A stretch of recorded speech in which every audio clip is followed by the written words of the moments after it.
Hello, everyone. You know who this is, yet you have absolutely no idea. Of course.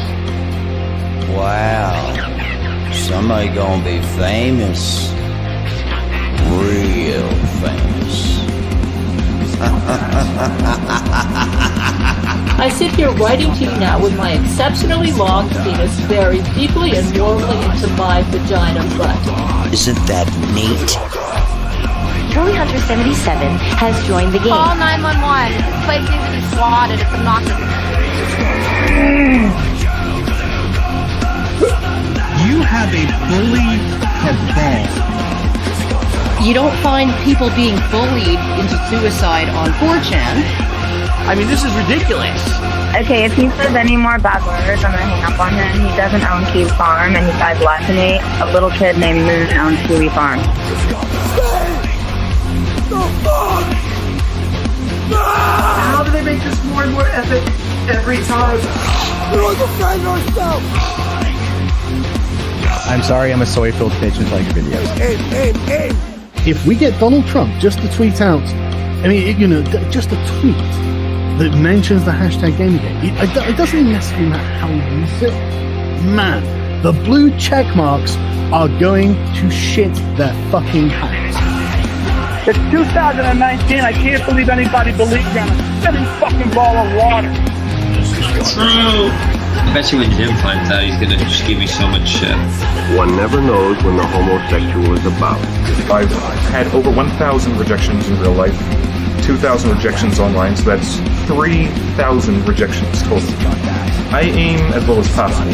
I aim for obese women, ideally ugly and obese. I would do anything just for a 300-pound ugly white girl. I said it's not even hot outside. You are not allowed to bring her to the hospital. No, you get no permission to fucking do it. You gotta be kidding. It's just like this declaration, right, of male dominance. Put that in your pipe. I definitely cheated on Super Mario with Sonic the Hedgehog. Stop doing this stuff. He's like the blue seductress who takes me out into the night and does wonderful things to me. Enough! Stop!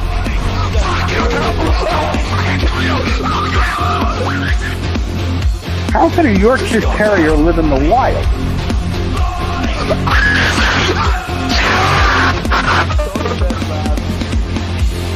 It's in plain sight, but you just don't see it. You know what I mean?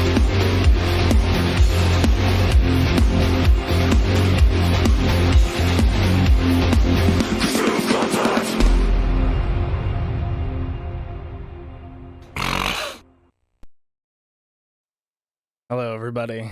I have a special guest today, but before I get into it, we don't have a plan, just in case you're wondering. I do have to give props in case you were watching the intro. I have conscripted the work of a very talented artist named Sven Stoffels. He does streams. He live streams himself, making the art, such as the one that was in that. You can find his streams at svenstoffels.com or svenstreams.com. Check him out. He also did like the George Floyd, greatest black man to ever live animation, the Hila Klein animation. He's a great guy. Definitely check him out. He did those. He's still working on them. There's more that I wanted to do. I want to do my own like mix of people that I talk about and find interesting. And he's working on that for basically nothing. So help him out. Find him where he can be found, because the internet's getting smaller, and we have to make some friends. Chat. We have to make some friends. So Jem, if you want to unmute. I have no plans for this stream, so we're just gonna have to play by ear. Neither do I, so it should be fun to wing it. What do you? I mean, it's nice to be on Odyssey. I mean, it's nice to be able to stream on Odyssey, isn't it? It's great. It would suck to be banned from Odyssey. I couldn't imagine somebody being banned from Odyssey. It's pretty fucking hard to get banned from Odyssey. You can say pretty much anything you want. You'd have to be a massive fuck up to do that. I don't know. You know, I mean, I emailed Moloch and he's like, "Come on by." So I'm feeling good. I'm feeling ready to go. Is he still in Ohio? Has he gone back to LA? Well, he changed his email. He was at Gmail, but he was like, Yahoo provides better security.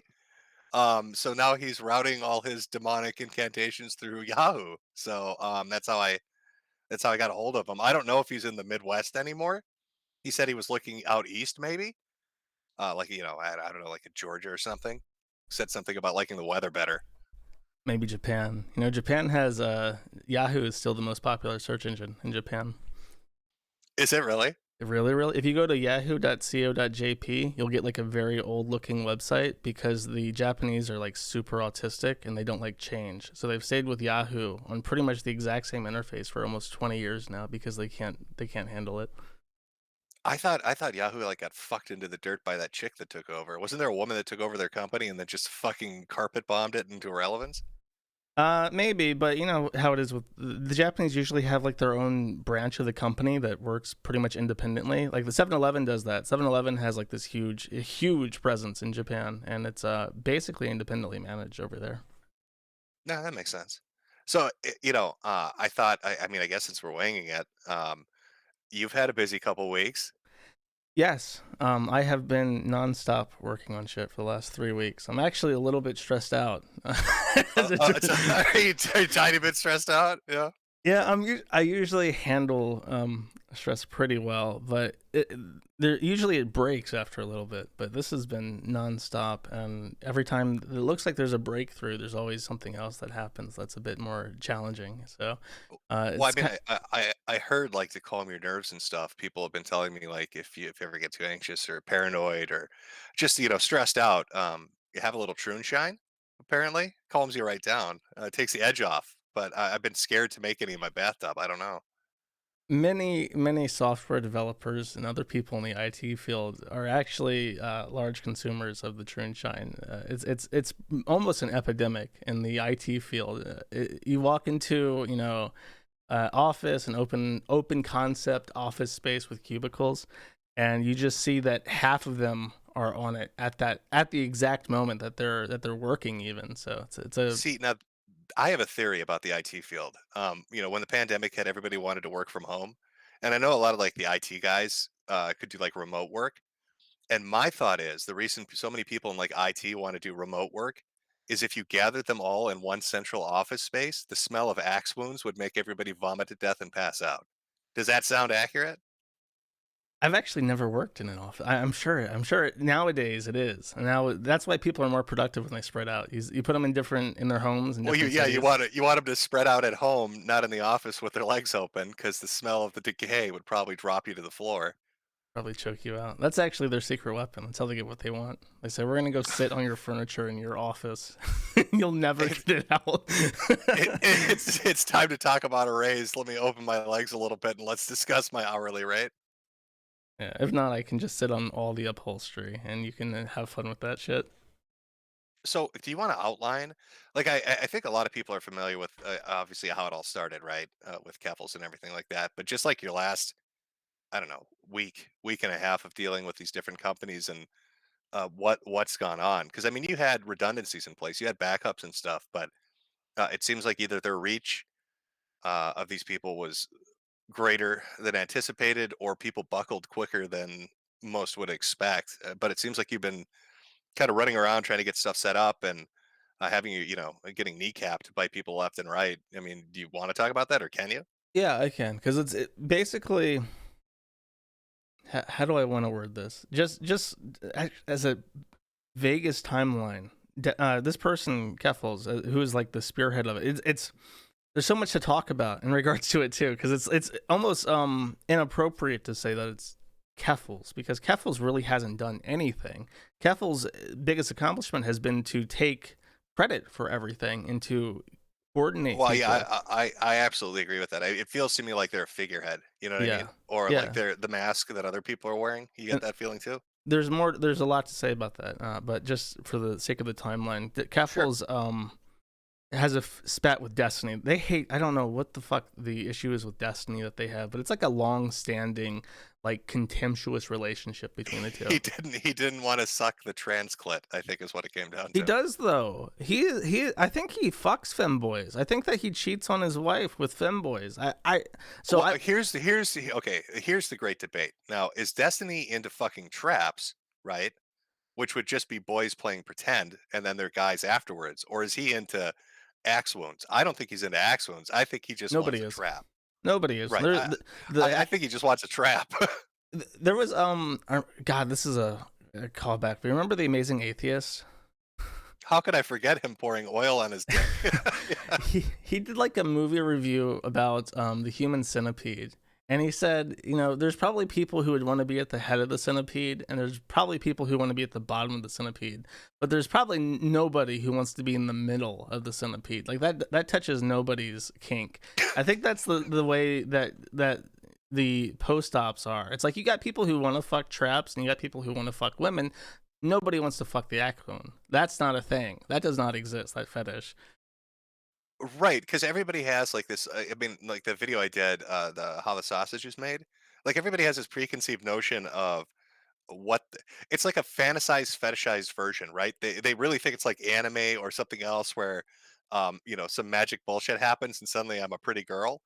But like when you see the results of the surgery, no, that's not at all what it looks like. Well, especially for the female to male ones, man, they get butchered to shit. Oh, well, I mean, it's terrible for everybody because, like, it works both ways. With the male to females, the act of neutering actually reduces their sex drive. And since the sex drive is the cause of the autogenophilia, a lot of them immediately regret it because now they don't have the sexual urge to cross-dress and to play as woman.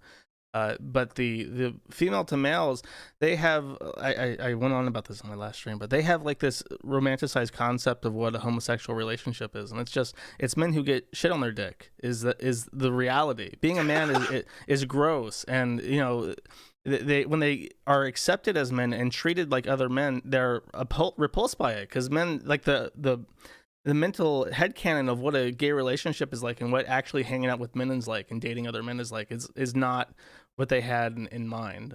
So it's a nightmare. We're going to be dealing with the repercussions of what we've done to thousands of kids for decades. We have really fucked up. And I guarantee you, there's like how the 70s and 60s had like those headlines of continuous serial killers who were like the streetwalker. Oh, yeah. That shit's coming back in force. We're gonna have so many fucking serial killers who are like castrated and can only get off by murdering women.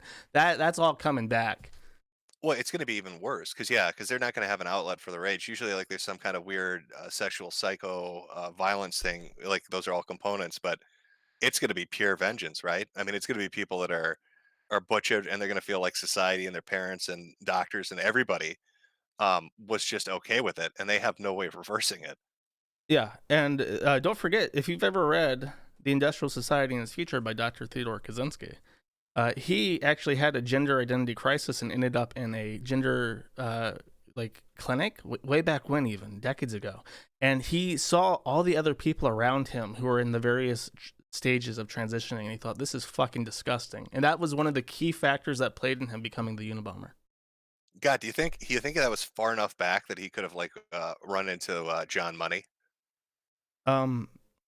Maybe. Dr. John Money, was the guy that did the experiment with the twins, where he's like, "Oh, I'm going to transition one of them," and then the kid killed himself, and then the other one killed himself. You can find this out for certain because he actually names the clinic. There was only a couple of them, and this one was in Colorado, I'm pretty sure. Yeah, I could imagine Kaczynski looking around at that and being like, "Yeah, I think I'll stick to my to mailing people letters." Yeah. But okay, so Destiny, I don't know what the issue is with them, but they wanted to get Destiny banned from everything. And yeah, okay, I'm sorry, I do remember this. Yeah, so I mean, essentially, it boils down to Destiny disagreed. It was he disagreed. I mean, anybody that's watched a Destiny stream knows he's not on there, screaming death to Troons and shit like that. He disagreed over something, and that's I guess was enough to send the ratio squad after his ass. Yeah, it was. I can't even remember specifically. It was like a general disagreement about something extremely benign. It was probably the fucking HRT for kids thing, because that's the main. I mean, right. I think we can all agree at the end of the day, Destiny. This is all Destiny's fault. The internet's falling apart. It's all Destiny's fault. Remember that, chat. It's all his fault. When the internet collapses, we're going to be looking back at Destiny. There's going to be pictures of him all greasy with his hair like matted to his forehead and shit. And that's going to be what we teach kids. Yep, this is a man that killed the internet. But I made fun of Keffels for that because I'd never heard of them before. I was like, what a weirdo, like gloating about deplatforming people. Is this where we're at now? And it's like, little did I know that yes, that's like how they derive all forms of validation in their life. Oh, that's their dopamine hit, yeah. So months pass. There's kind of like a back and forth. The thread gets started. People find a lot more than I expected. With the Catboy Ranch shit and the porn career and the allegations of embezzling money from the Communist Party of Canada, just lots of little shit like this, and it builds up, and then eventually there is the swatting thing, and I think I have you talked about the swatting thing at all, like in depth about what's happening? Because it's been like, is it just me, or has it felt like the last 2 years everybody has gotten swatted? I can't name a single person who has not gotten swatted. I'm convinced it's probably just a third party group doing it for laughs. In regards to like multiple communities, but yeah, no, the thing that always got me about Keffels is like Keffels, it's like, oh, I got swatted, and then their story changed 3 times. I mean, I got swatted and I got over it in 5 minutes. I don't know why they had to flee the country to fucking Ireland. Well, I got swatted. I got detained by the police. Very similar circumstances. My friend from England wrote a bomb threat to the high school that I went to from my email server, and I got detained over this. And I was in custody for like 2 hours before they decided that it was a hoax, and they just let me go. And then there was 2 more incidents where the police showed up and they asked, "There's more emails from your server." And I eventually, after the second one, I stopped telling anybody about them, because I realized that if I told people about them, then people could write about it, and it would encourage them to continue doing it. So that like I figured that shit out pretty fast. But the thing is, the difficult thing is that the people who are being swatted have a financial interest in playing victim. Like Tim Pool has been swatted 17 fucking times. If he just shut the fuck up about it, it would probably stop. But he likes to go out there and say, and it's just to say that this is not something that's like one side, the left versus the right. Yeah, but that's what I don't get, right? Okay, from my personal experience, initial swatting happens. Sell a few hats, talk about it, whatever. But you talk to the police department, and then it's not a fucking issue afterwards. So I don't know how Tim Pool is getting swatted 17 times, right? Because you think he'd talk to the police and be like, "Hey, it's obviously bullshit. Give me a ring up, and I can prove that I'm not strapped with fucking tannerite or something." So I don't know how people are repeatedly swatted extremely over and over and over and over again. Is it just an inept police department, or are they just giving into it for a couple of bucks? Both.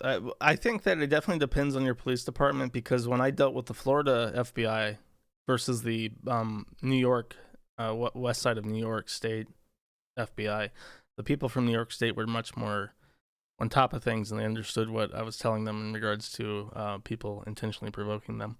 So it probably does depend on your local law enforcement, but it also depends on how you handle it. And I think that especially in Tim Pool's cases, like if it's happening 17 times, you have to change something at some point, unless you just enjoy it, the police, and then you can say, "Oh, I've been swatted." And I think people misuse the term swatting. It's like if the police door knock to be like, "Hey, we got this call again. We have to go see your basement to make sure there's no black kids being churned into pepperoni down there." Yeah. You just say, "Okay, yeah, sure, here's the basement," and then they leave. And it's like the biggest crime there is the taxpayer money that went to the gasoline, right? Right. So yeah, people ham it up. The first time was definitely a swatting. They got detained, all that stuff. But yeah, point is that happens. And then from what I understand, after that happens, a cabal of people, from what I understand, 20 strong, contact Keffels and say, "We have a PR person, we have tech people, we have people who know like how to use a booter to bring down services, and we're going to collaborate to put together a press package, a press kit. We're going to contact all of our friends and various journalistic agencies, and we're going to push this narrative, and we're going to bring Kiwi farms down." Yeah, that's the interesting thing, and I wish I had saved it, but there is a archive Keffels tweet where they talk about. Oh wait, I'm not on YouTube. Where Keffels talks about having press connections, and they're going to use them. Yeah. But I think but that's like from months ago. So it makes me feel like like this was ready to roll out and they were waiting for an opportune target. Yeah, for sure. For sure. And I've received from providers some of the documents that they're sent, and they're very professional, and they look very intimidating, and they have like markings of like NGO groups and stuff that they probably don't even have authorization to use. But it's all very well presented and very surgically directed so that it has maximum Something impact. Keffels would be familiar with surgically. Yeah, yeah. They'd be familiar. Yeah. Direct, yeah. It's so it's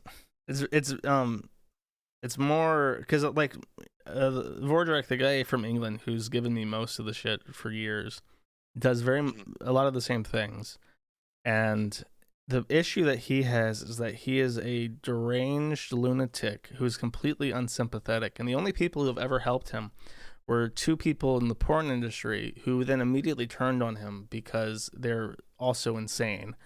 Keffels is deranged and a pervert, but not literally demented. Like Vordrak has early onset dementia in his family. He'll lose his mind by 45, and he's getting there. And you can tell just by the things he says that it's happening. So he's actually like teetering on the brink. Keffels is still young, and they're insane, but they're not like. Has he said anything about any of this? Like, was he watching it, cheerleading it, or is he like stunned that somebody's doing it? He's putting out fucking articles, but nobody wants to remail him. He sent me a fucking email. Let me see if I can find it. Oh, asking me if Ann Ominous, a guy with 40,000 posts on the forum, was Matthew Prince. He's lost it. He's lost it. He's lost his fucking mind, and it couldn't have happened to a nicer person. Yeah, I didn't know. And I was kind of curious too. I wondered, like, if have you noticed? Has there been like a collective of people that have had threads that have like gone over to Team Keffels, They not have just like tried. cheerlead it, but like tried to like weasel their way in and be like, "Let me help." Like Frederick Brennan had tried. Ralph tried. Not Matthew Prince, but Vordrak tried. All these people try to get in, but Keffels has like a really good team put together and doesn't want any of these people, and flat out tells them that you're not useful to me and I don't want anything to do with you. Oh, see, it would be funny to me because, a lot of these people, the ones with the threads that would try to get cozy with Keffels have so much baggage that if she were to present them as victims of Kiwi Farms, people would be like, wait a minute. Yeah. These people are really fucked up. What are we really talking about here? Yeah, that's how it would naturally die. That's how it's like when Vordrak tried to do that. That's how it died because the people that were willing to work with him were, insane. Like there's a reason why they have threads. It's not because they're great people and we're just trying to smear them. It's because they're actually fucking nuts.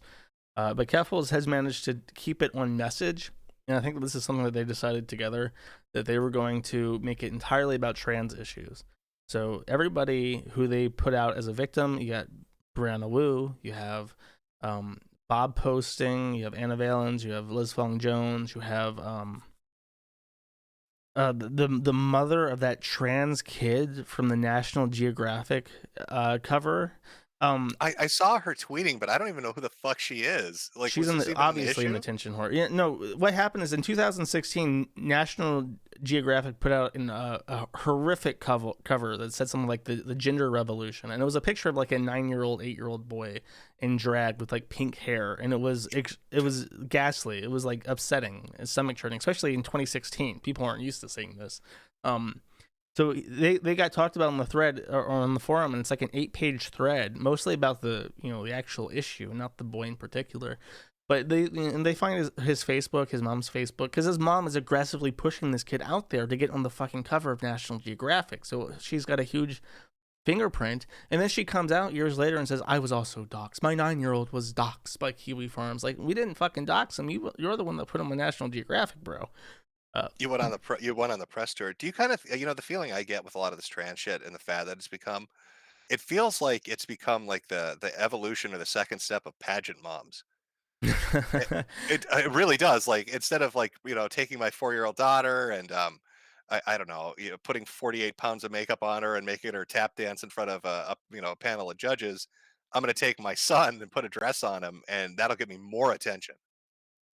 There is that, and it's frustrating because you want to put like a nice ribbon on it and say this is the core issue, and this is the way to cut the Gordian knot. But the more fascinating and unfortunate aspect of the trans shit is that it's very multifaceted. There's a lot of different interests at play that are completely different but coincidentally align. And you see this with like the takedown of the forum, is that you have people who don't communicate with each other but who find themselves on the same page because they benefit in their own ways from having the site taken down. And with the trans stuff, you have pageant moms, you have people, single moms who like have this fatherless boy and they want a girl or they want special attention. They want to be the mom at the PTA saying, my daughter is trans and we need gender affirming blah blah blah at our school. Like that's what they live for because they don't have a fucking hobby. You have those people. You have people who are genuinely just sick, disgusting perverts who want to walk around in a dress and jerk off in the women's restroom. And then you have people like Keffels, who I think is just like a misogynist. Like they put out tweets and saying like being trans to me isn't about imitating women, it's about being better than women. So, and there's more to, and then the global interest. I think that to the corporation apparatus, to the government, the trans person is the ideal outcome of what the left would call the end stage capitalism. You have people who are predominantly white from middle and upper class homes who are cutting off their own dicks and becoming infertile. And then their life is a menagerie of consumer interest, wanting to see themselves represented in their consumer interest, buying pharmaceuticals to maintain their pain levels and to maintain their estrogen. And then, to replace them as they get older, you have to import labor from third world countries. And then that perpetuates the cycle of completely destroying the makeup of the demographics of the United States. I think that's the top down interest. But then you have all these useful idiots who have narcissistic personalities who are trying to enrich themselves either monetarily or sexually gratify themselves or get some other kind of attention from it. It's a rat king. It's one of the terms that we used to describe it years ago. It's a very bizarre phenomena. So it's kind of it's this serendipitous conspiracy of different groups aligning because the interests happen to benefit them either financially or through retaining their power or feeding their narcissism, giving them the dopamine hit. And it just becomes a clusterfuck for everybody else that's left to deal with this shit in the wake of their actions. Yeah, exactly. And I know kids at school. It's cool to be trans. It's cool to be queer. And since it's so broad now, you can fit in without actually having to commit to anything.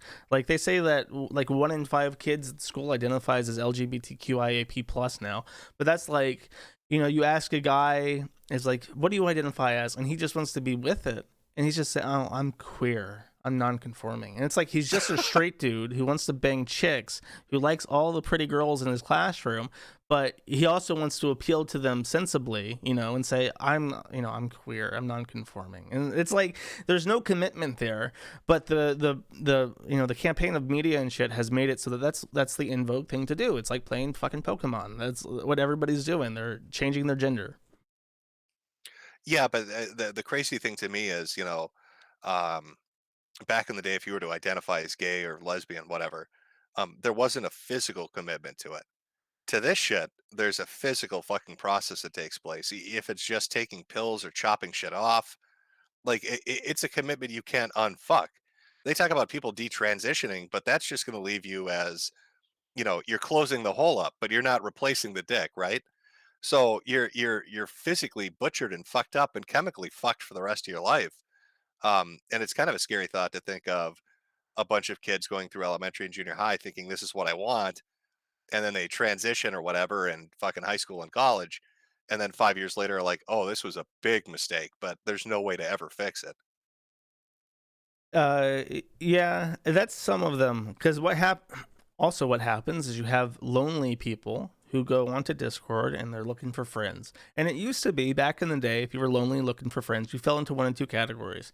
You joined the anime club or you joined the furry fandom. And both of those groups are generally accepting of basically everyone. Nowadays, it's like you're online. What do? Oh, you join like the LGBTQIA plus. They're always looking for new people. They're chatty. They have events going on. They have funding. They have all sorts of stuff that you can get involved with. And then they end up in these discords, and they end up under the tutelage of older people who are attracted to children. And that's one of the other interests, is that you have genuine pedophiles who are just aroused by turning little boys into little girls, and basically people into making eunuchs out of children. And they get told, "Oh, you're not just queer. I think that you are actually. Did you ever play with a Barbie? Did you ever play with a Barbie? Do you like the color pink more than the color blue?"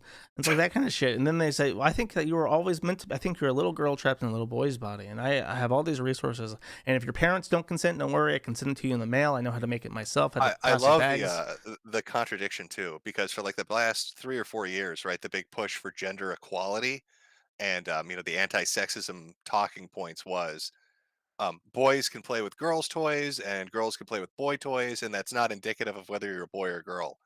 But now it's being used as a diagnosis, right? So, Yeah. oh no, if you do play with the Barbie, you're definitely a girl, and we need to cut your dick off. And if little Susie likes a transformer, it's time to put some silly putty in her crack and then stick on a snuffleupagus nose made out of her arm tissue and call her Timmy. Well, that's another interesting thing. That Matt Walsh. Did you watch that Matt Walsh movie about what is a woman? Oh no! For a second, I thought you were talking about the guy that does was it Unsolved Mysteries? Who was the dude that had his kid disappear and he fucking made it a career hunting down pedophiles and criminals? I have Wasn't his no, name Matt Walsh too? I have no idea. No, I've never heard that. Oh my God, no! Let me just double check, and maybe I've gone fucking crazy. But no, like his son got kidnapped out of a store by what is assumed. Oh, it's John Walsh. John Walsh. Sorry. Okay, my mind blanked on me. No, I haven't seen that. For a second, I was wondering if it's the same guy. It's kind of like it's okay. It's interesting. It's probably a good like entry point to people who are like already kind of skeptical. It's not a great documentary. As far as like, basically, it's a movie that you'll only like if you'll already like it. You'll not be swayed by this. I don't think. But he poses kind of as like a meme. He goes up to politicians and people in gender affirming care, and he asks them, "What is a woman?" And they have no straight answer, to the point where that's the comedy, is that you can ask any of these people, "What is a woman?" and you will not know, you will glean nothing by talking to them. All they say is a woman is a person who identifies as a woman. But then when you look at the people who identify as a woman, their concept, the men who identify as women, their concept of what a woman is like this bimbified, fetishistic idea of like, what is a woman? A woman is having long hair and fingernails and makeup and pumps and tits and an axe wound, and that's it. That's all it is to them. And if you try to suggest, is it reproductive? Are women supposed to be mothers? They say, well, what about women that can't have kids? Are they less of a woman? And so on. And it's like that end is messy, but it's always like the most bimbified concept possible. Yeah, it's become ridiculous. It does seem very fetishistic. It does seem very fad-like to me.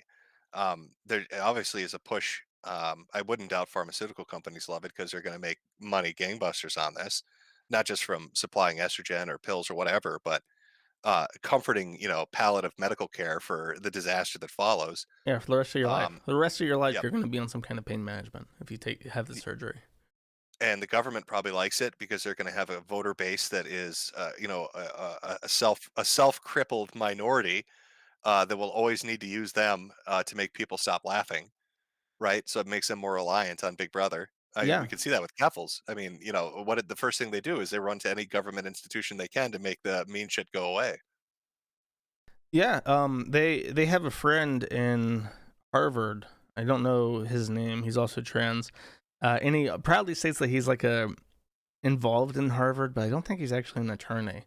And his thing has been for years, since the abuse stuff was when he started paying attention to the forum, is that we should lose Section 230 protections, which, if you don't know, very, very, very broadly, I am not liable for shit you say on my site, and I'm not liable for deleting shit that you say on my site.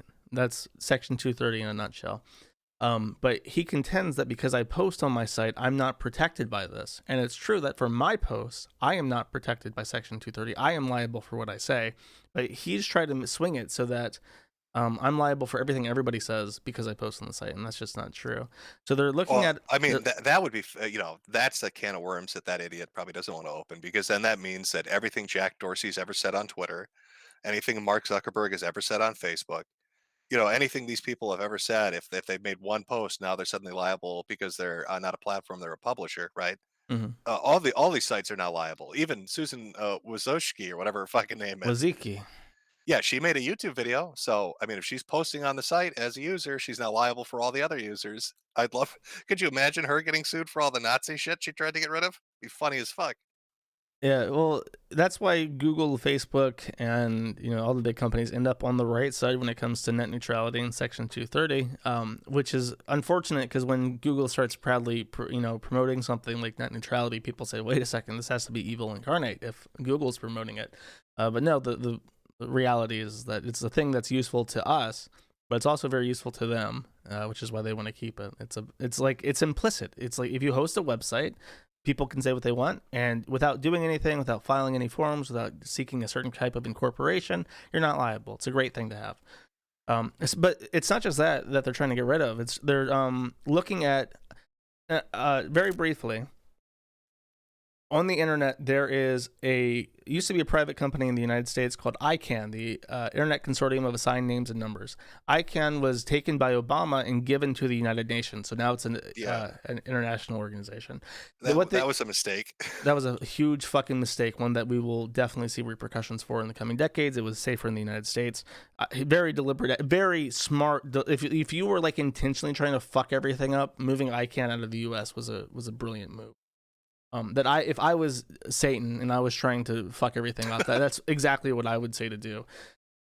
So ICANN distributes IP addresses to the 5 different companies called RIRs, Regional Internet Registries. There are 5 of them. There's one in the US for North America, there's one in South America, one in Africa, one for Europe, and one for Asia and the Middle East.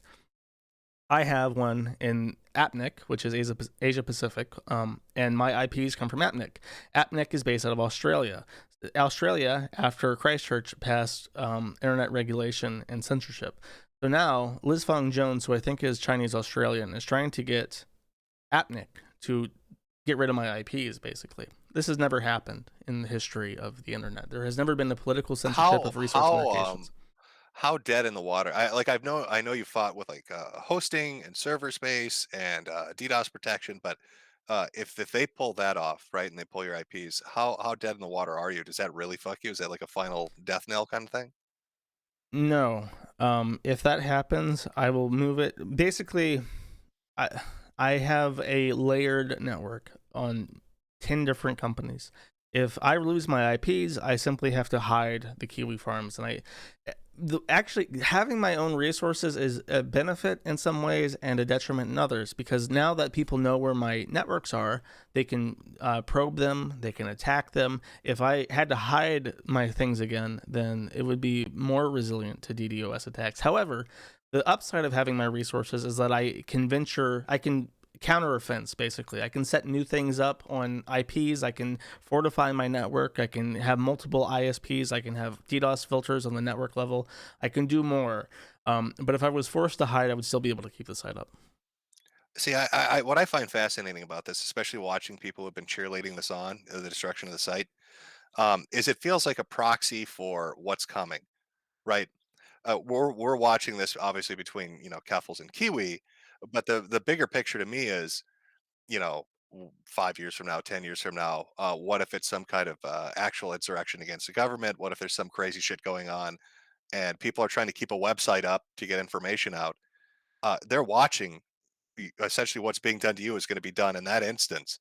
And it's weird watching, the people that I've seen before talk about internet freedom and, the right to speak and have a place to go, cheerlead this shit on, because it baffles me that they don't see that, you know, later on, this is going to be used against sites that they would probably want up, or that might serve, some kind of a benefit.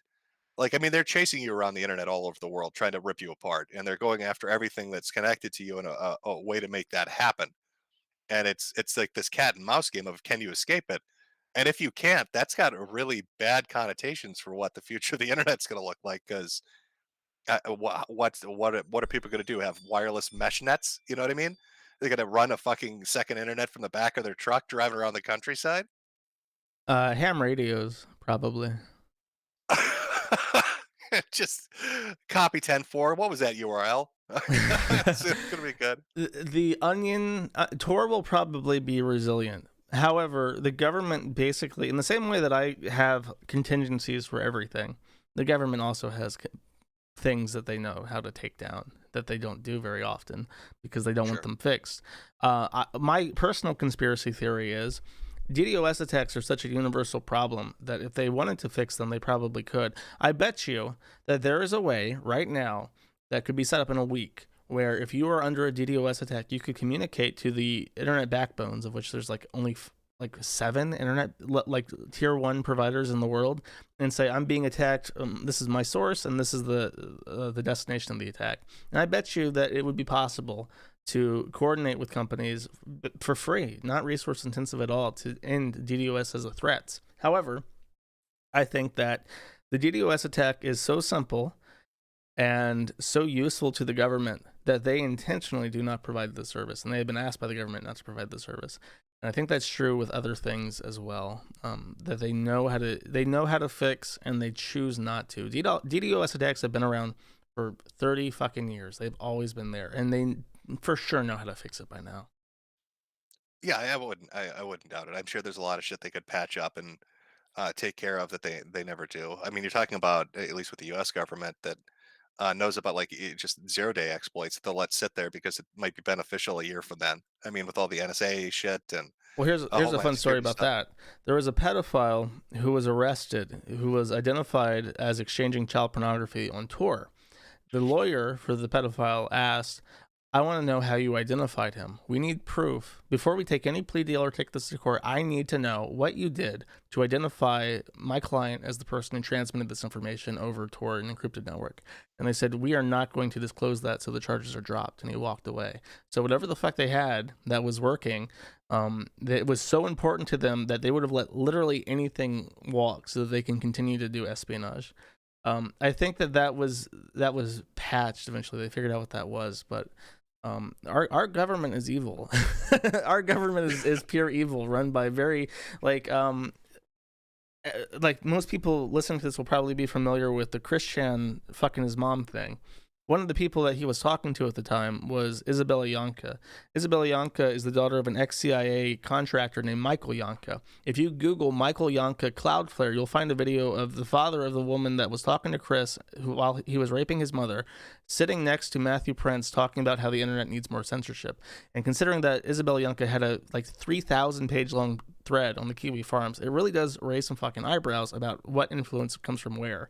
I don't think that Michael Yanka is a part of Keffel thing at all. I think that in the time that it took for the Kiwi Farms to lose Cloudflare, there was that statement by Matthew Prince about their policies and how they handle abuse and yada yada, and their commitment to free speech, and that was on Thursday. And then that Saturday, 2 days later, on a 3-day weekend, it was Labor Day weekend, he drops the Kiwi Farms and puts out this much more rushed, shitty statement that seems like panicked, and saying this site is the worst site that we've ever seen. We're dropping it right now. It's an imminent threat to human life. We've contacted law enforcement already because it's such a big deal. And I've not received any communique from any law enforcement anywhere regarding any imminent threat to human life. So he lied, and he lied in a way that I can't sue him for, but he lied to appease his shareholders, probably, because something happened. Either his payment processors threatened him, his board of directors threatened him with having him being forced to resign from CEO position, or someone like Michael Yanka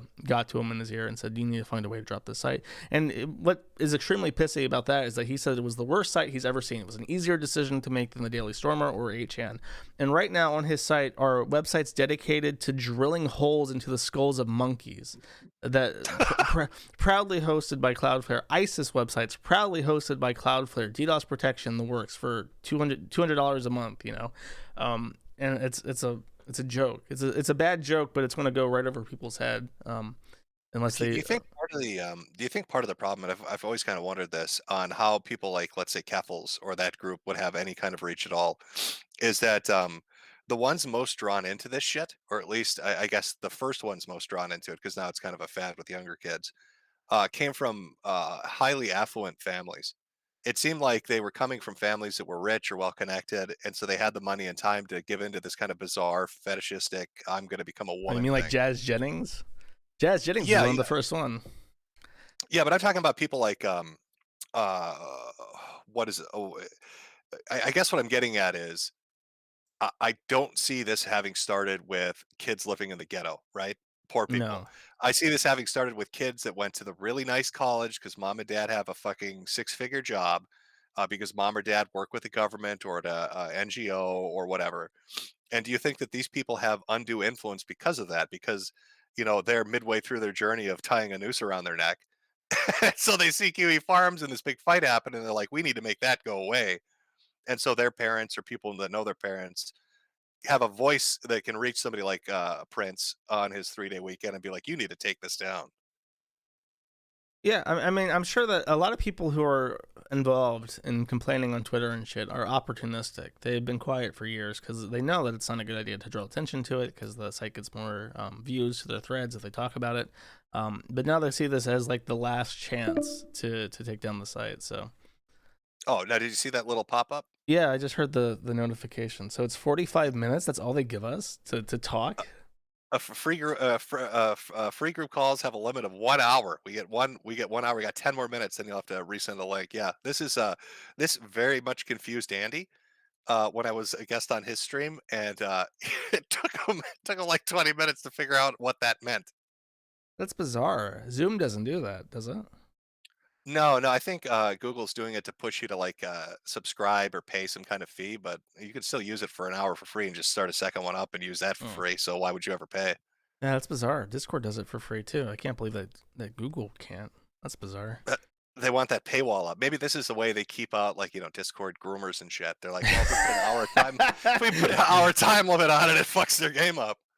They've completely ruined the Discord daddies, making Discord kittens keep it on overnight while they're sleeping, because that shit just turns off and they can't wake them up to say, give me a new fucking link every hour. Yeah, right. They fixed the problem. Everybody thought Google was evil, but they've been thinking outside the box for a while now. Oh jeez. But yeah, it's a rich people thing. I mean, one guy's about to have a fucking epileptic fit in chat, unless I mention Jews. Jazz Jennings, I pointed out very specifically because he's Jewish. Jazz Jennings, a great example, because what happens? Perfect they put him on pills. They put him on pills. We're going to transition you, Jazz. We're going to transition you. Take these pills. Take this estrogen. You'll block puberty. And then it comes up to surgery day, and the doctor looks at him and says, you don't have enough of a dick for us to make a fake pussy. Yeah, because you didn't go through puberty. You don't have enough genitalias for us to butcher it up. That is the Jazz Jennings things never gets mentioned. I try to bring it up. I'm glad that you know the story, because basically Jazz Jennings transitioned early in life. The best example of exactly what Keffels wants says you can go on these hormone blockers. You can take estrogen anytime you want. It just stops puberty so that when you are an adult you look more feminine. Yada yada yada. The issue is that for Jazz Jennings, and this is a middle centipede thing for sure, because you take those puberty blockers as a kid, you start taking estrogen as a teenager, you go through like a fake puberty, and you can look at Jazz Jennings. Jazz Jennings does not pass at all, and then they reach adulthood.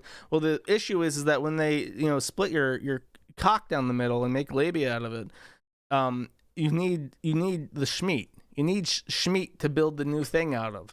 So when you have a little baby dick, you can't take that and make a vagina out of it. Anything. Yeah, because Jazz was literally stuck at like, I mean, based on what the doctor was saying, you're talking like the physical features of like a fucking 9-year-old. Yeah, and they've got to invert the penis to make depth for the vagina. But if you've got like a 2-inch dick, and then you got to cut stuff open and make other pieces. There's not enough to do stuff with.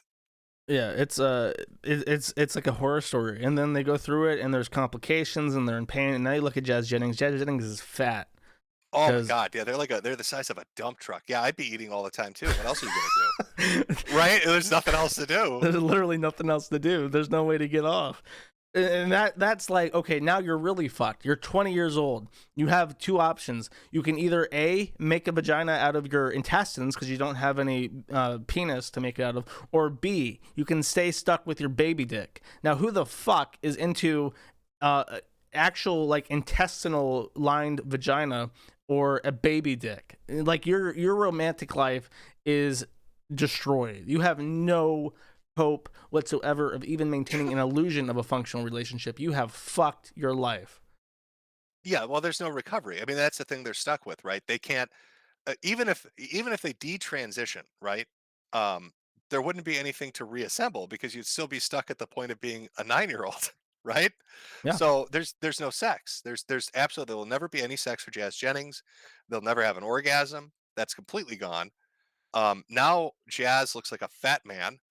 And I'm sure is fucking miserable. I remember watching like when they got the surgery and stuff, all their stitches popped, shit was rotting and fetid. Again, because not enough material to work with. Now imagine all those little kids that are being told drink the Troonshine are going to grow up in that same fucking situation. This Thousands. specifically for boys. Yeah, it's so they're not even going to get to the point of transitioning because they're going to hit a brick wall and then they're going to be stuck as undeveloped adults. And I can't even. I mean, look how mad Ralph gets when you talk about how small his dick is, and this is like, this is even worse. You know, like they're going to be rage hogging like you wouldn't believe. I mean, they don't have the testosterone for that though. They're just going to sit there on Twitter and you know, seethe and deplatform people. That's what happens with those. It's going to be an entire It's going to be a baby dick brigade, an entire generation of them, fucked over by the medical industry, unable to give into their fetish, I guess. I don't know what the end result of that's going to be, but it ain't going to be pretty. Yeah, it's like literally watching tragedy unfold because it takes years. It takes years for the tragedy to complete its story arc, and you just know that it's fucked up. And you try to say something about it, and you get banned. They get really fucking mad if you bring it up. When I did a video on it, all the comments in this, like all the, especially like the subreddits and shit dedicated to this, anybody that brought up even like in the nicest way, like, hey, I'm having issues or I'm having doubts or maybe this isn't for me or maybe I want to go back. They were just told that they were the fucking incarnation of Satan and that they weren't doing it right and that they were what's that fucking term they all like to use? TERFs? TERFs. Is that it? TERFs are like are women. They're women who are feminist and they exclude trans or exclusionary radical feminists. Right, like they were accusing them of being like undercover. Yeah, like TERFs to LARPing. sow Yeah, division. Yeah. Yeah. That's a funny story too.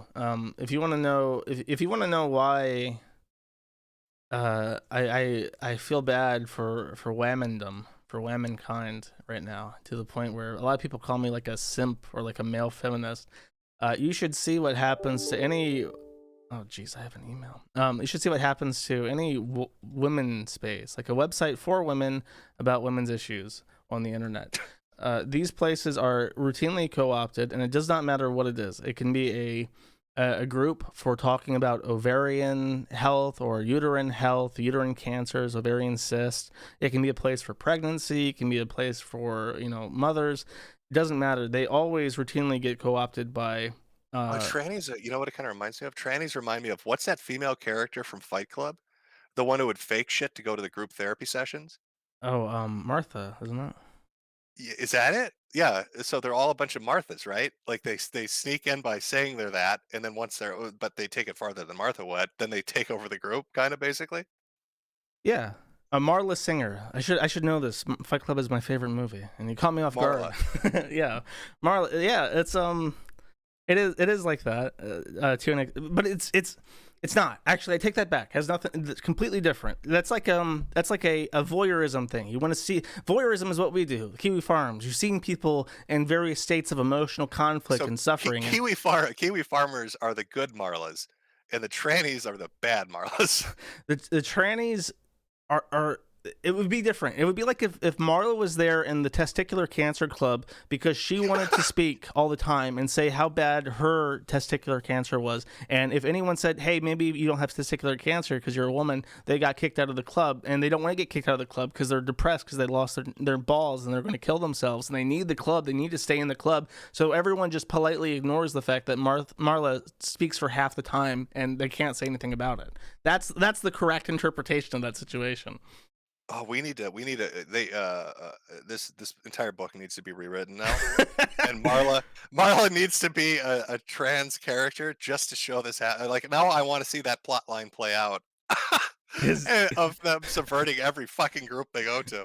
And his dead name was Robert Paulson. That's why he's got bitch tits. He's a de-transer.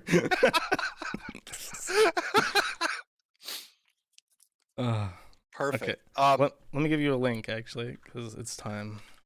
Oh, we got under a minute. Yeah. Okay. I'll jump out of this. Send me a link and I'll pop back in. Okay. All right. Let's see. New meeting. Start instant meeting. I'm now in a new meeting. Microphone works. Send this over on post. Now we wait. Actually, I spent all this time setting this shit up. And I've actually not used it at all. I have a very fancy thing that I've completely neglected to use throughout this. No, it's still waiting on Jim.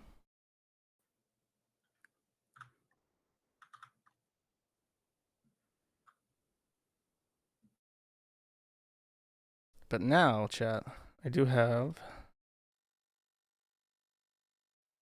Should have this working.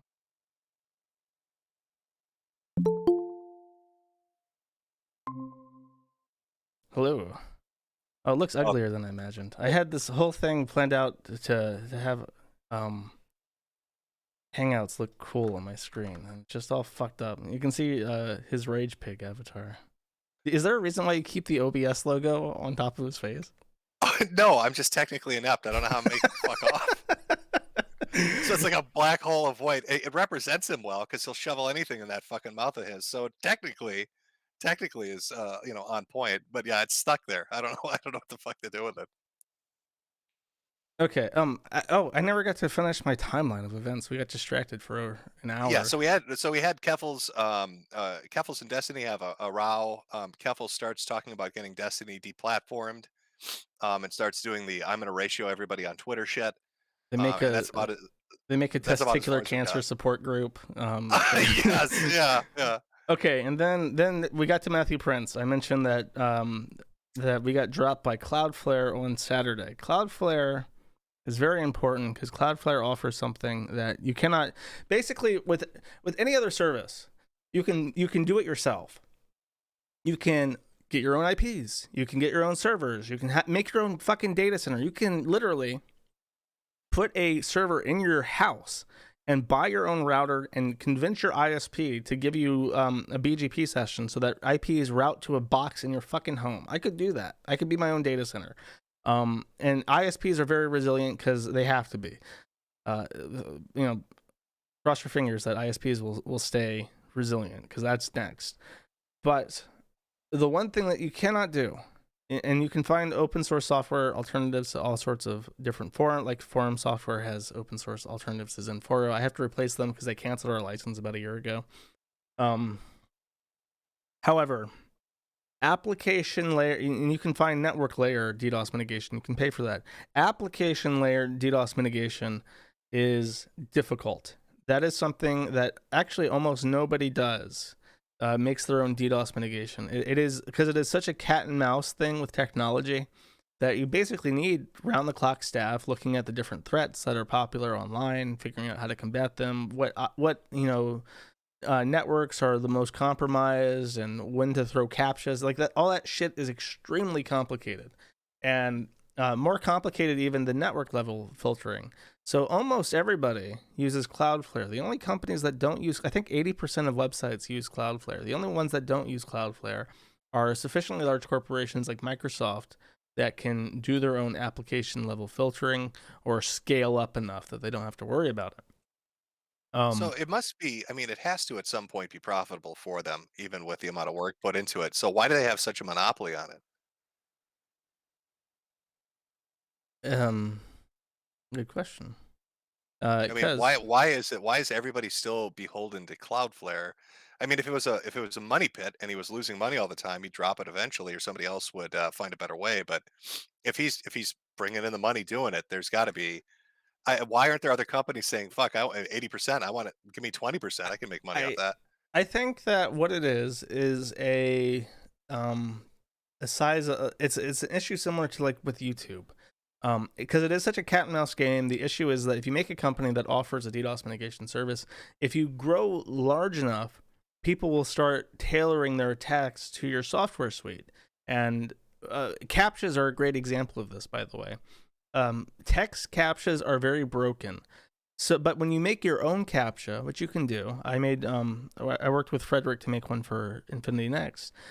Those are actually good if you make them yourself, and they have like your own choice of fonts and distortion and stuff. They work very well. But if you were to publish your own captcha as like this service, and then millions of people started using it, you would very quickly find yourself targeted, and your captchas would be continually busted because it would be profitable for darknet interests and hackers to find ways around your captcha. And people will just start doing it for fun, because like the Kiwi Farms gets fucked with by people who are literally just saying like, this is a website that has trouble going down. I wonder if I can bring it down. And they have no other interest in the site beyond that. They're like, from Kazakhstan. They don't give a fuck. They're just playing around. So captchas fall under that. But with DDoS mitigations, it's the same thing. And you can like the Diamol people. They're 2 college students in Portugal. Are thinking, "Fuck, we can make a great DDoS service. It's not that hard." They set it up, and it's like, oh, there's actually a lot of shit eating that's attached to being a DDoS mitigator because you are the. What happened with them in particular? Was that the one that Keffels wrote a PR statement for them? They claim that Keffels just spell checked it because they're Portuguese. They don't speak English as a first language. However, Keffels claims now that he helped draft it. So I don't know. Keffels lies about everything, so I'm willing to believe them. But yeah, basically, and what's frustrating about them, and this is skipping ahead a bit from the timeline, but this was Monday, I want to say. And I emailed them and I say, this is what's happening. Here's a PR statement. I was suggested to them by somebody. And they said, yeah, we can handle it. Thinking, okay. And we're confident. We offer a great service. I'm like, well, what about the GDPR? You guys are in the EU. I'm like, nah, we can handle it. We're just a pass through. I'm like, okay. Turn it on. 1 hour later, we have been contacted by 15 different journalists. There's an issue. We did not expect this, and you weren't completely honest with the content of your site. And like, well, I linked you to the articles and shit. The main thing that they had an issue with was that one of the dockets floating around referenced a lot of the content from the Zeus Sadist links. So I've actually restricted access to the old archive because all the chat logs and stuff have been copied and pasted into threads and stuff. Shouldn't they be thanking you? The Zeus Sadist leaks and all of that ended up leading to the arrest of Snake thing. Well, that's actually, if you try to go to the Zeus Sadist archive right now, you get a message calling journalists scum because in links to those threads and stuff. Yeah, I mean, if you were honest about like the site, you would have to mention that, but nobody does. And Snake thing was the worst one. He was the one talking about molesting his 5-year-old cousin and raping him and killing and fucking dogs. Yep, and he's still in jail. Yeah, and he went to prison. And I mean, Wolf was, as far as like, I mean, it's hard to compare them. The Snake thing was disgusting because he was talking about animals being tortured in like a way that, like, I guess like a furry would like say, "Ooh, what a cute fursuit!" Like, "Ooh, what a nice torture video!" Ooh, and it's like bizarre, unhinged. But Wolf was the one who like he was Cuban and he like staked puppies with like a thing covered in fire ants. He was a grueling sadist. And the government of Cuba disappeared him. But nobody brings this up, of course. They just bring up they have Zeus Sadist shit on their site. And it's like, well, yeah, because people were trying to find them, and they did. Yeah, it's bizarre. I mean, I saw what happened with even with like Post. Because you guys came over, and then all of a sudden there's was it a Huffington Post journalist just suddenly decided to make a fucking account and start talking to people On Post? Yeah, they banned him. Yeah, I mean maybe because it's like people are on post now. They're on the forum and they're definitely looking for the next target. Someone said that I don't want to name drop them because they won't appreciate. They get mad at me if I talk about them. But it's a website that's similar to the Kiwi Farms and it's mostly women talking about women locales. They've been down Encyclopedia Dramatica. Yeah, that one. They've been down all weekend, or like for the last day or two, and I don't know if that's like related to other attacks. Because I mentioned this in one of my early statements that I know if this site goes down, they will immediately start targeting women's websites, because that is what's exciting for them. You think that it's exciting for Keffels to do a victory lap on the Kiwi Farms? It would be literally sexually gratifying for Keffels to say, "I took away your space for 1,000 women." That would bring him the closest he can get to orgasm. Yeah. Well, yeah. I mean, it's clear it's not going to just stop with Kiwi. I mean, they're going to start hitting other sites. They already went after archival sites. I've only seen 1 or 2 people ever pull that off too, getting archives wiped. Yeah, it's archive. The Wayback Machine, that's the one. They were trying to get archive.today to pull theirs as well, but as far as I know, they haven't. And it's because they have friends in tech, man. That's the issue. They can get my Google Voice number dropped. I can't make calls to or from my Google Voice number. I can't receive text messages on my. And it's like, I talked to their support agent, and they're going through the checklist, like, can you tell us what area you're in, what software you're using? So it's like there's not like an obvious flag on my account that says I'm banned. I guarantee you, some fucking troon, software contractor just did something to break my account as best he could, and then walk away from it. And it's like it's not even like I'm banned. It's like someone broke my Google Voice number, so I can't use it. Right. Well, didn't that what is the Fong one that's working with Keffels? Liz Fong Jones. They worked at he worked. They worked at Google. Yeah, right. So they probably still have friends there, don't they? Yeah. He. I don't remember what he did exactly. He's Made really the workplace a living hell, probably. he was very active in like the Google internal forum for like LGBT issues. He said. So I'm sure. Yeah, he was that guy. He's really funny because he's hideous. Number one, he's like usually Asians have like a racial perk to passing when they transition, but not him. Not him. No, he's got a strong jaw. I call it the Robert Zadar jaw. He's got a fucking meaty face, and his trans boyfriend. Speaking of snake things, is like trans snake, and he walks around in public with his hands bound behind his back and So you're telling me you're walking? I'm just trying to picture myself as like a Google employee when they were still employed there, and I'm walking across campus to go fix some fucking issue in a server or something, and here comes Asian Jay Leno with some guy slithering behind them on the ground, sticking his tongue in the air. Not on the ground. He walks around in like a sleeveless champagne dress with and they all wear fucking fetish collars like animals, and like walks around on a leash in public. And they're just like, I don't know, I'm a snake girl, I'm a snake. And that's just how they live, and it's fucking weird. And these are the people who decide if I get to make phone calls. That's the person with the final say on whether or not you can dial a number. Yeah. Do you think they feed him live rats? Is he that dedicated to the snake role play? Is he eating mice and shit? I hope not. Maybe he just eats all the dongs when they get cut off, and they just feed it to him. He gobbles it up. Yeah. Literally. I didn't know this was a Jewish snake. Okay. Oh no. No. This is they only take the tip. We're talking about the whole dongus in a bag here. Well, he's thorough, right? He's very thorough. He doesn't want to leave anything behind. It's for a total circumcision. Absolute. We're going all the way. Yeah. Prince does a reversal on his statement 3 days ago, comes out, gives you a bunch of bullshit saying we're dropping you. Yeah. And then what was your next step after that? You can still be vague about it, but I mean, like, what did you decide you were going to do? I've been working. Okay, so my first step is I'm trying to find. I mentioned that there's a difference between application DDoS attacks and network DDoS attacks. I'm working on getting network DDoS filtering. I've been working on this since December. I have an ISP that I'm working with to try and get them to filter traffic for me. It has not been going well. They are terrible at answering tickets, and they're literally the only reason I have not given up on them and told them to fuck off and cancel everything is that if they're that bad at answering emails, they're probably exactly what I need.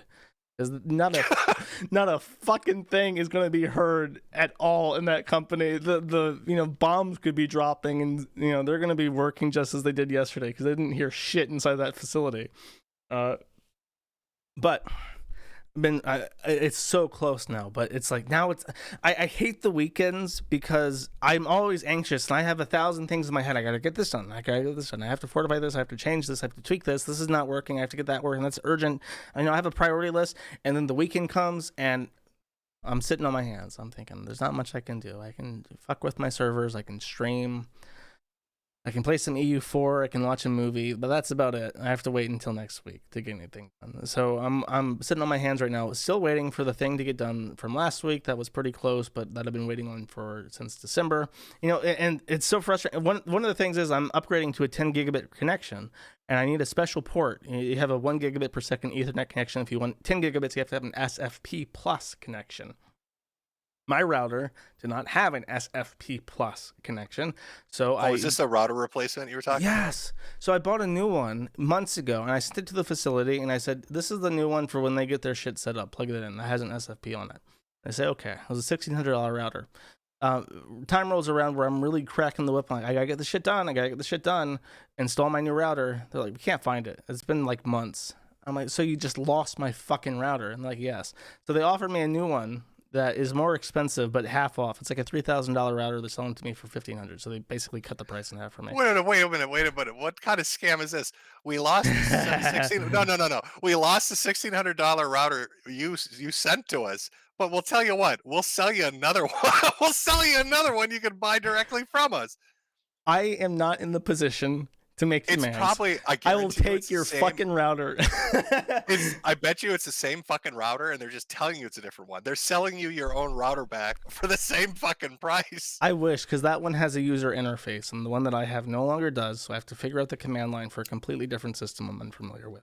And why are you sending your routers to Israel, Josh? What are you doing? Because they over there in the greatest country on God's green earth, the blue and white flag that I would gladly lay down 10 million American lives for.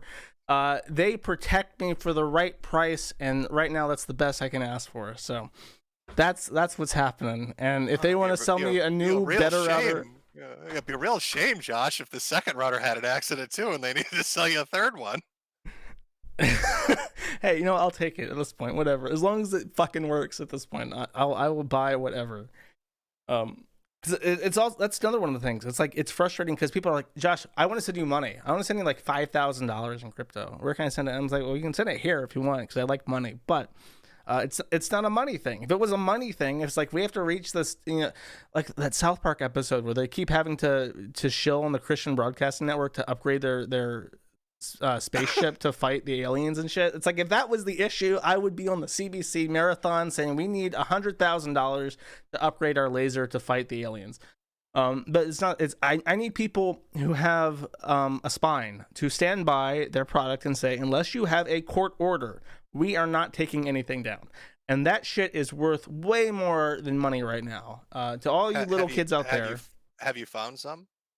I have a lot of good people in my part. A lot of people who want to help, but they have small companies, or they're small time professionals, and they can't stick their neck out directly, but they're throwing in what they can in terms of like information. Because you were laughing at me before the stream started because I couldn't figure out how to turn my fucking microphone on Google Hangouts. I need intellectual capital surrounding me at this point. Yeah. I need people helping me out, because when I get a new router that I've never looked at before, and I have to get the website's down until I can figure out how to set up this new router, having somebody who is in networking helping is a godsend. It's worth more than anything.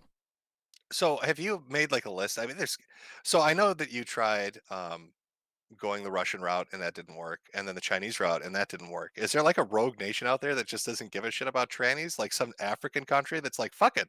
Well, it would be inappropriate to say that Russia and China failed me, because what happens is that one private company in each of those websites failed me. There are considerations for every country on Earth, and there was a time when the Kiwi Farms was stable. I was looking at different places to host, and I have paid a lot of money for solicitors and attorneys and advocates, as they say in Russia, to review the laws and the Kiwi Farms and tell me what they can do, what their country can do. I've talked to people in Finland, Denmark, Italy, Switzerland, Liechtenstein, Iceland. I'm talking like Zimbabwe.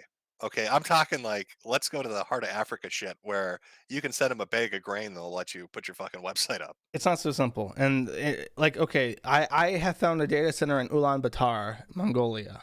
Would Ulaanbaatar be a good place? No, because they have a 10 megabit per second router there. And if you don't know, I need at least 2 gigabits per second, which is 200 times faster.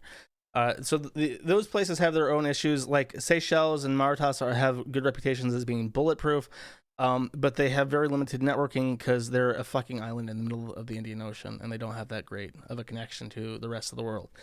How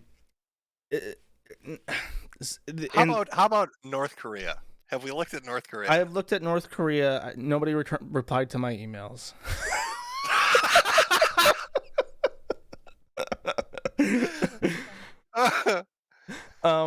So okay, Russia. Russia has blocked KiwiFarms.net in Russia. Roskomnadzor has the censorship authority, internet authority in Russia, said that and this is not a joke. This picture of Adolf Hitler dressed as Santa saying "Ho ho Holocaust" is offensive to the Christian values of Russia.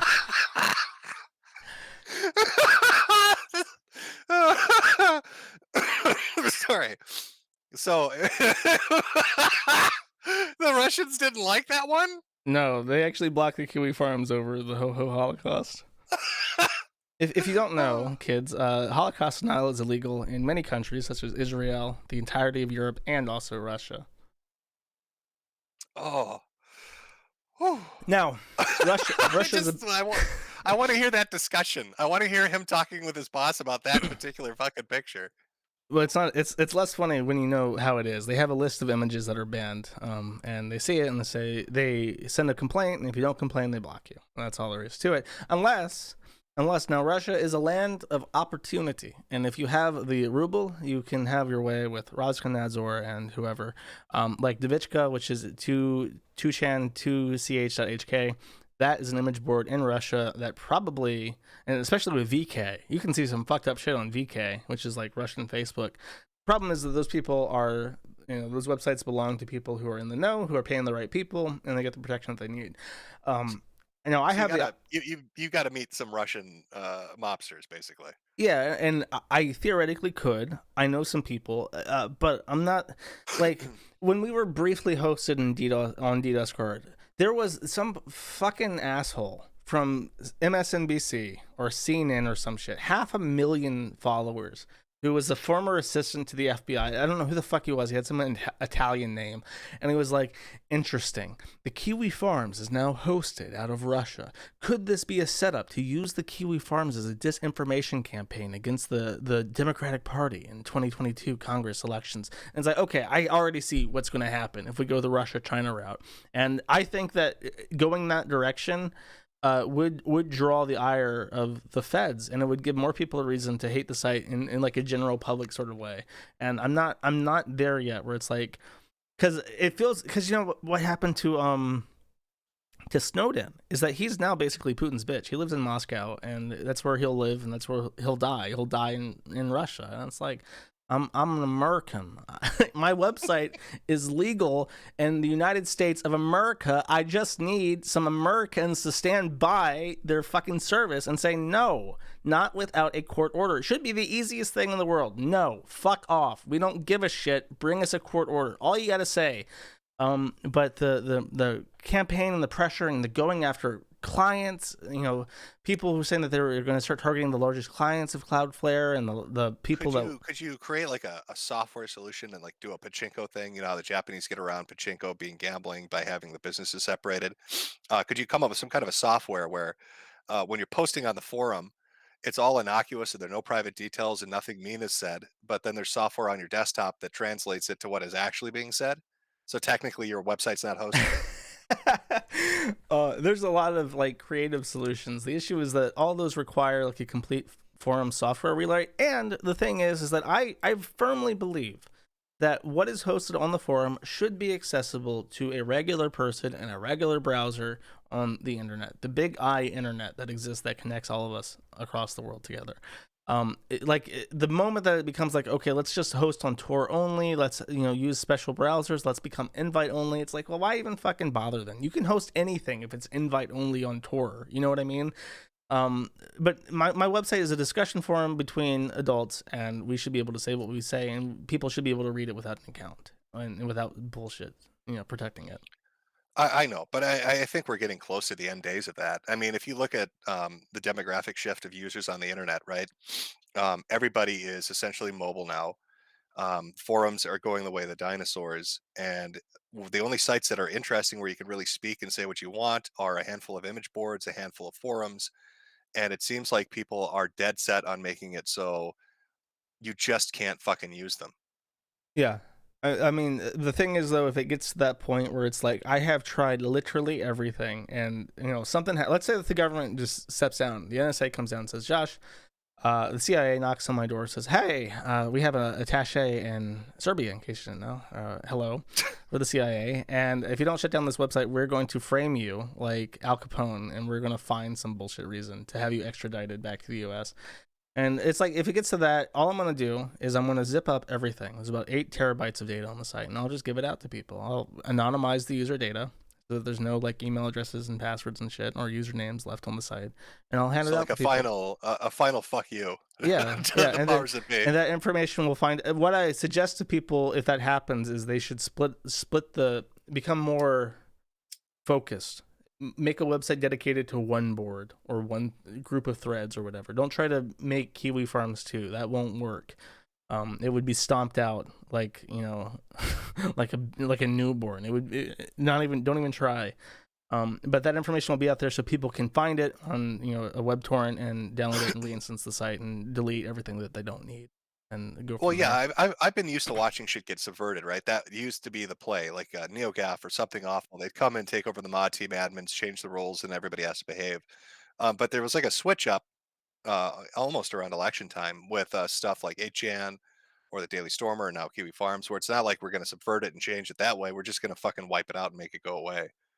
And it makes me, I guess, worried for what's left. I mean, once Kiwi Farms is gone, what websites are left that are still large? You've got 4chan, and then you go to the smaller size, like your female forum you don't want to specifically name, or Cow or Encyclopedia Dramatica. I mean, they're not going to stop. Any place somebody says something they don't like, they're just going to get it yanked, and it'll be easier because they'll be dealing with people that aren't going to put in the effort you're putting in.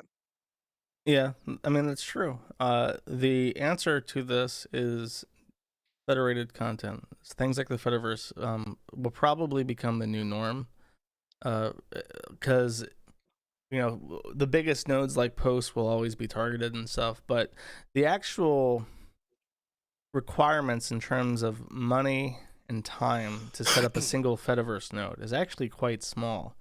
And the more people on it, the easier it will be to one-click deploy your own Fediverse node. I think you or Graph or somebody should make that into a business. A lot of they're working on that. They're working on that, but that's the thing. It's like if you have a server, farm in whatever country, and you say one-click deploy a Fediverse node, well, that's still centralized. I'm talking about like build your own shit that is independent. Well, no. What I'm saying is, build your own shit's good, but I think a lot of people are just technically inept.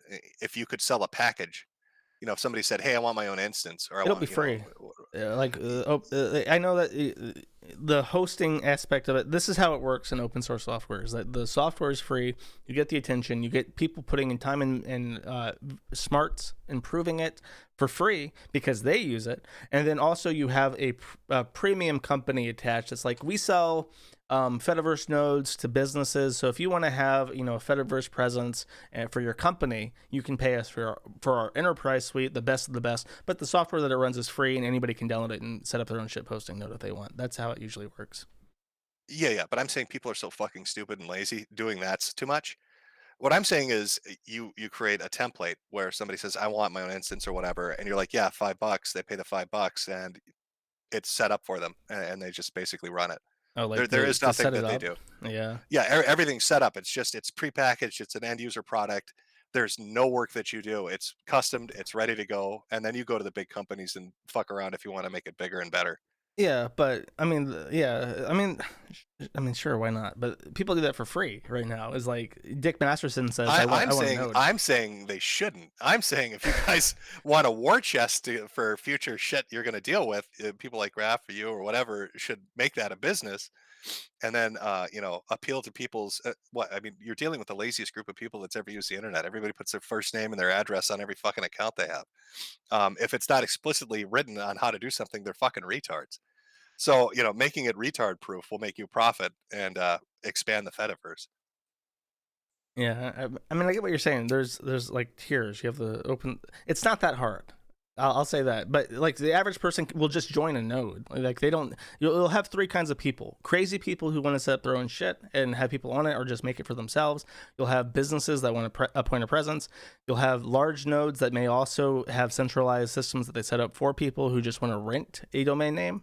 And then you have the end user who will just join. The majority of people who just join. So, like the business applications are already there, but Federation in general is where it's moving. People want to get off Discord. They're joining XMPP, which has been around for ages, but it's making a comeback. I've never heard of XMPP, and now my XMPP list has like 10 people on it from the last 2 weeks. I'm trying to talk to people and like add me on XMPP. I was like, okay, fine. That's sort of like decentralized instant messaging. You have people trying to make services like Matrix, which is decentralized like Discord, but it's not very good. So that's sort of the issue, is that the free stuff is not as great, and that's how it always is. That's an eternal story, isn't it?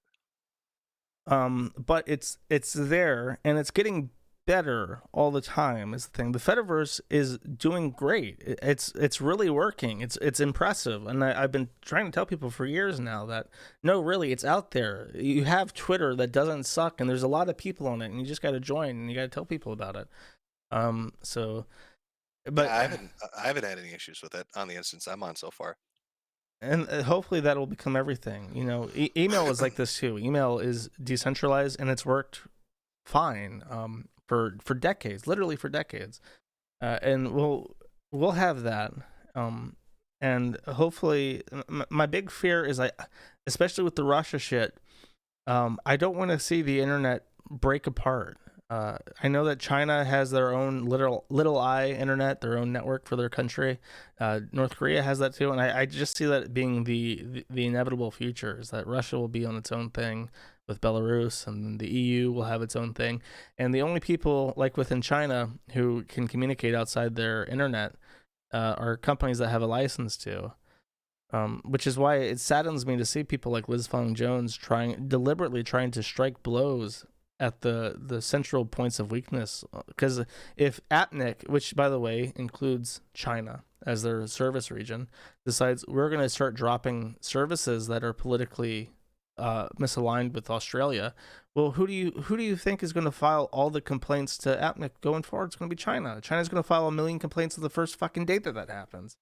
So it's a really bad to precedent. Get rid of all the Winnie the Pooh pictures. Is it going to be a purge of Australian poos? Yeah, all the poos, all the I mean, they have a lot of shit, and especially like just capitalist things. You have so many people already who are just trying to get in to China as a market, like Jean China talking about the jungle well, hen hen hao bing chilling, and that Are you having a stroke? Or are you talking Chinese? I'm talking Chinese. That's real Chinese. you start. I don't know if it's like a racial joke. You go ping bong ching chong, or if you're like stroking out on me for a minute. That's what the language sounds like. It's just sounds. Poor, the stress got to him. He's finally stroking out, folks.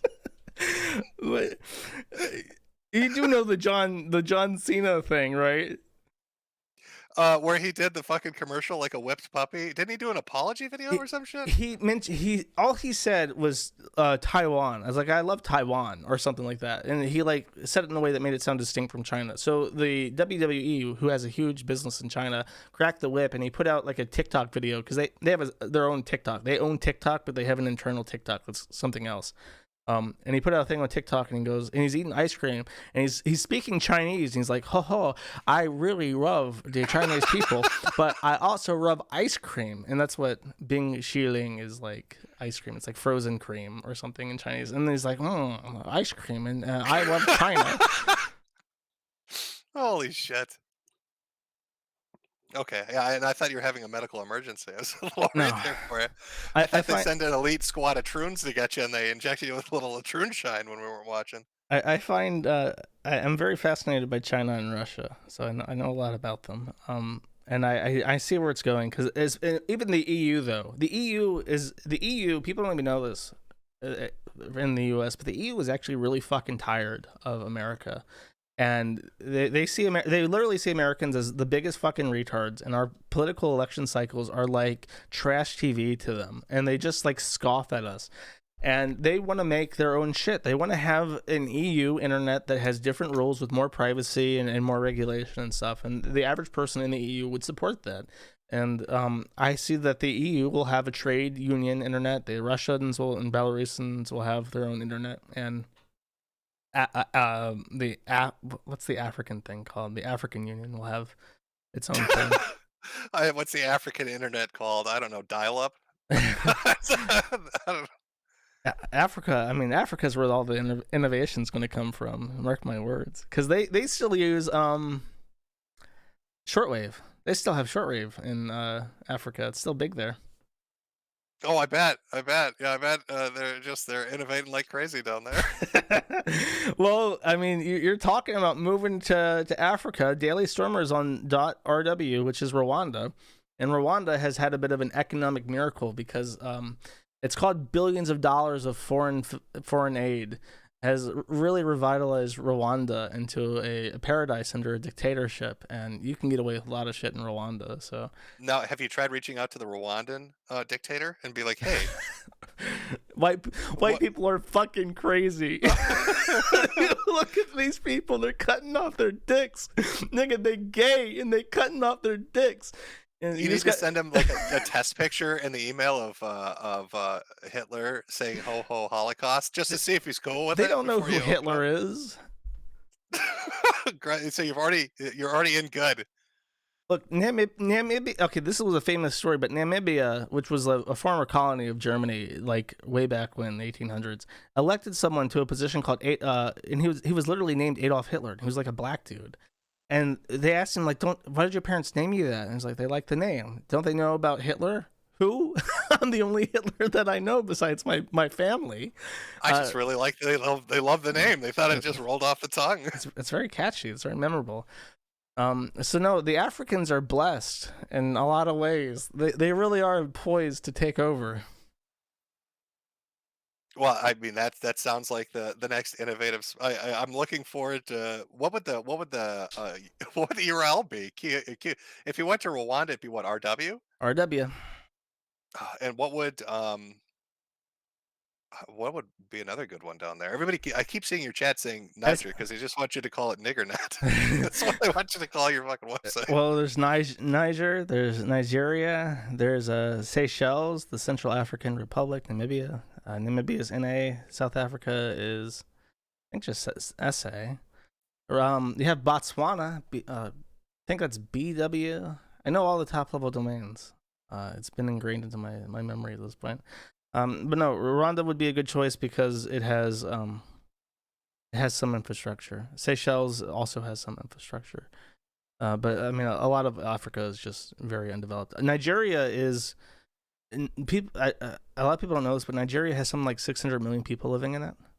And, Does it really? Oh, it's a big country. It's it's an up and comer in terms of like population and resources.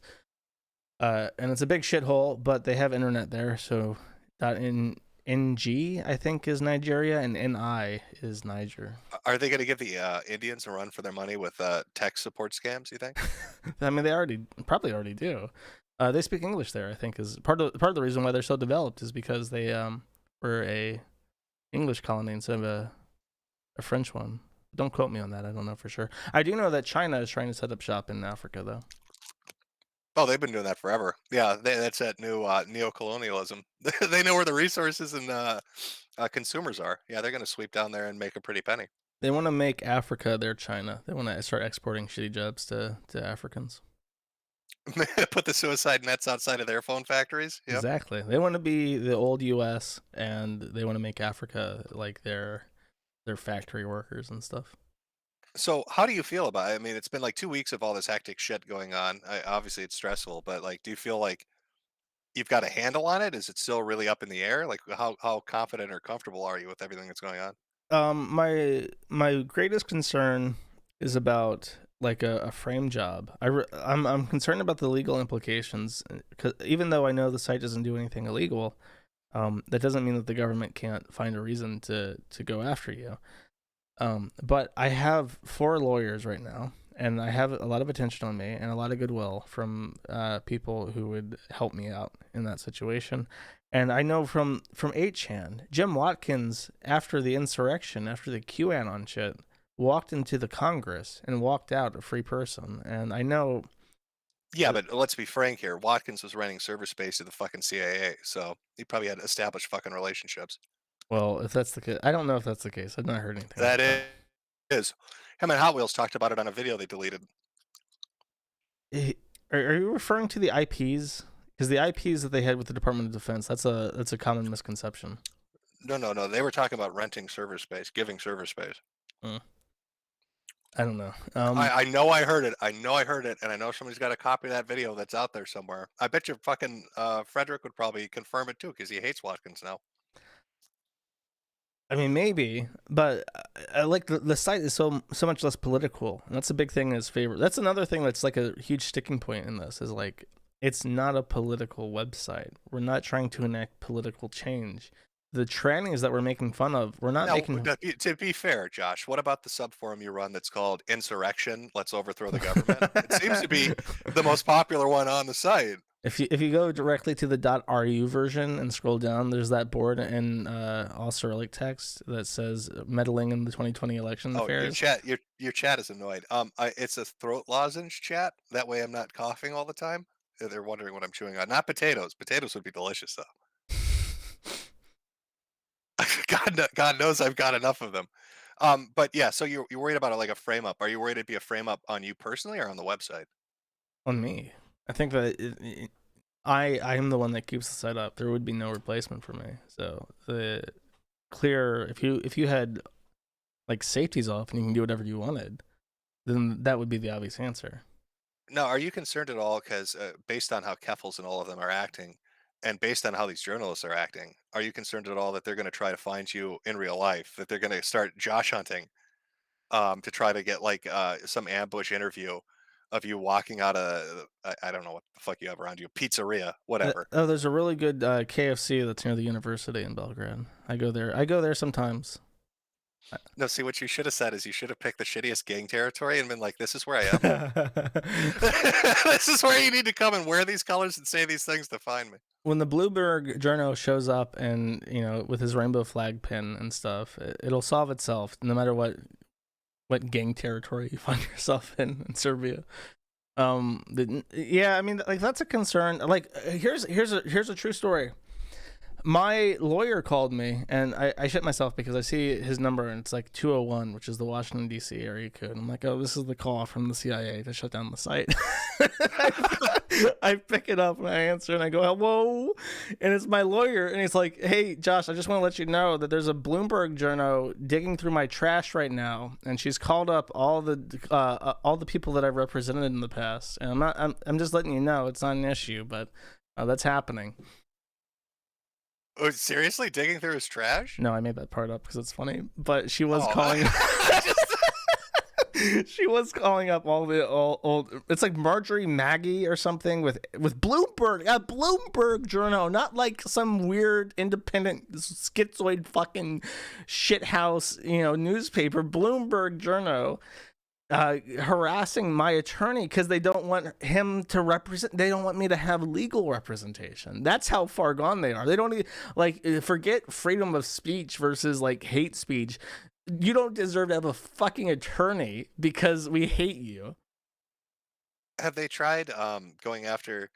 Well, you have like Kiwi and all your companies separate entities. Have they tried personally going after your bank stuff? Like, are they trying any underhanded shit with finances or the law or any of that to try to like fuck you where you are?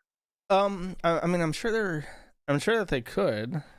I'm sure that they've thought about it. Because all I hear from little Nick Fuentes is how the government, when it's angry at you, will take away everything and shut your bank accounts down. So I'm wondering if like that's actually going to happen, to somebody and not be a make believe story like his, where like Keffel's, I don't know, calls up. I don't even know what a Serbian bank would be called. Let's call it Serbia One. Calls up Serbia One. Is like, excuse me, can you shut this bank account down because this guy called me a fucking troon? I mean, they would have to call up Satoshi Nakamoto and be like, hello, Moshi, you have to shut down this crypto wallet because that's where the money goes. Yeah, they have. There is Frederick is the one that goes after the money all the time. I know what he's tried to do. But I mean, so far it's just like it's legal. It's a legal website, and it's not politically aligned, so it's harder to say like when the January 6th shit happened, there was a lot of momentum to get 8chan shut down. They got hit in a lot of different ways, but as far as like what I do, I'm squeaky clean, and I'm sure this is what satisfies me to a great extent is I know I have done nothing illegal. I know that I've done nothing illegal. I have no dirt out there that's not already out there. And I know that those fuckers are searching everything they can find, going through like leaked passwords, trying to log into my shit, trying to figure out if there's like something somewhere that I left behind that they can use to try and like humiliate me in some way. And I know there's not. And that is funny to me. Like when I get login attempts and shit, that makes me laugh. But yeah, financially, no. Thankfully, like people have really stepped up with like donations and stuff, and I'm sure if I check my super chats right now, there's probably a lot that have just come in through that. But yes, you don't fund yourself like I do with hats. You use what is it? You've got your donation thing down there, but you've got like you take crypto too, though, yeah. It's mostly crypto for the Kiwi. Well, let me word it like this: I stream, and my stream income is completely separate from the Kiwi Farms income. The Kiwi Farms only makes money through crypto, and I occasionally twice a year I do merchandise runs. And I guess I'll just shill this very quickly because it's in production. I do have these already, and I didn't get an opportunity to do merchandise earlier this year, but I'm doing a patch run, and I have a bunch of like sew-on patches for when the bombs drop. And everyone can identify themselves because we need to identify troon or friend, right? So here are the sew-on patches. These are getting shipped out to my fulfillment center, and when I have everything fixed up, I will sell them.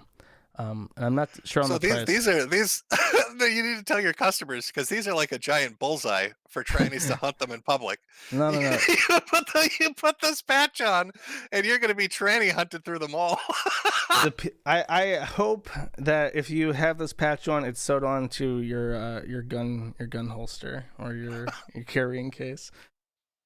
But yeah, that's my next. Last year I did the coins. This time I'm doing patches. A little bit easier.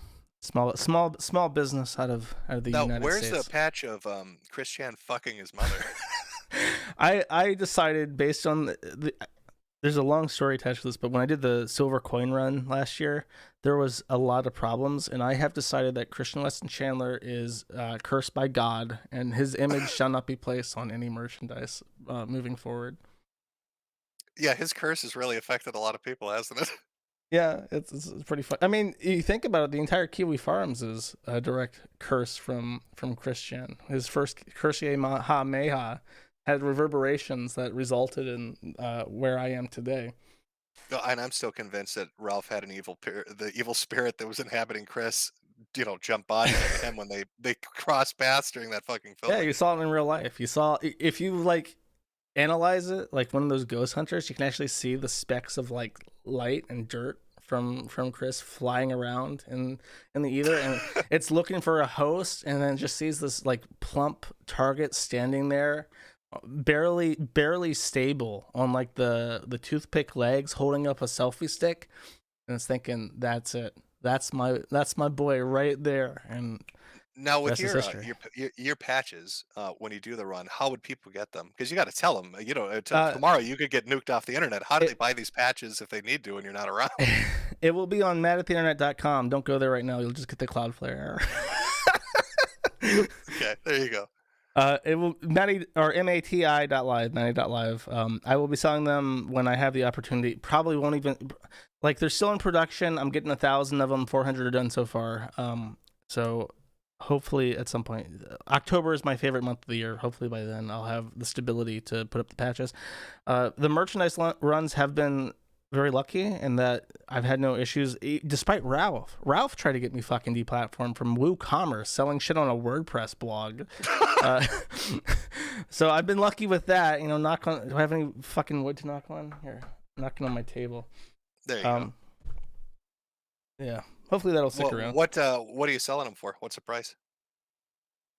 I'm not sure yet. Probably I'm thinking of doing 25 for the lot and having like a button to press for like a gratuity, like if you want to add 10 just because you want to. I think a lot of people will do that, because a lot of people are encouraging me to, like, some guy is like, I sell patches at my store and they'll go for like $9 each, so you should sell them for like 50 each. But then I know how much they cost to make, so it kind of hurts to be like, yeah, you should pay me like way more than they cost to make. So it'll probably be about 25, add 10 if you want to. Okay. And those are all the designs, or yes. Are there more designs coming in? Oh no, that's the final designs. These 9, and you get all of them in the bundle. Well, there you go. So if somebody comes to Serbia to hunt you down and you're running through the alleyways and you need that cash, go to miti.live to fund his escape from the Troon Squad. Don't go there right now though, because it's down. You just get a message saying that this website's an imminent threat to human life. Are you gonna print that out and like put that on like a framed frame them? Yeah, I guess I could. Call engine imminent threat. Yeah, every hour it does that. You want to start up one more? Yeah, in about 10 minutes. Or I guess I could do it now, actually. Now would be the time, and then we'll move on to whatever the next thing is. Sure. Okay. All right, let me hop out. You want to just send me the link? Yep. Okay.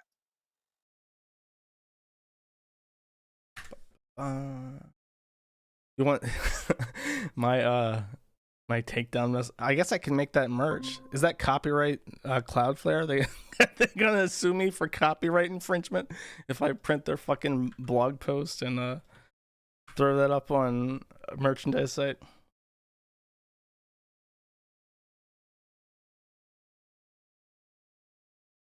Talk about Gunt. Maybe.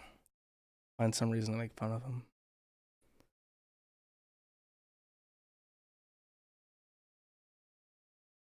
Ask him about the SIGs. He's commented on that before. I don't know if he wants to talk about that. He said that he smokes because they can't say it's even smoking related, so he doesn't care. Why stop now? He's already sick. They published that post to your domain. That's a good counterpoint. Feels like it's my copyright if they put it to my domain without my permission. which is the biggest bullshit thing ever, by the way. I'll save that.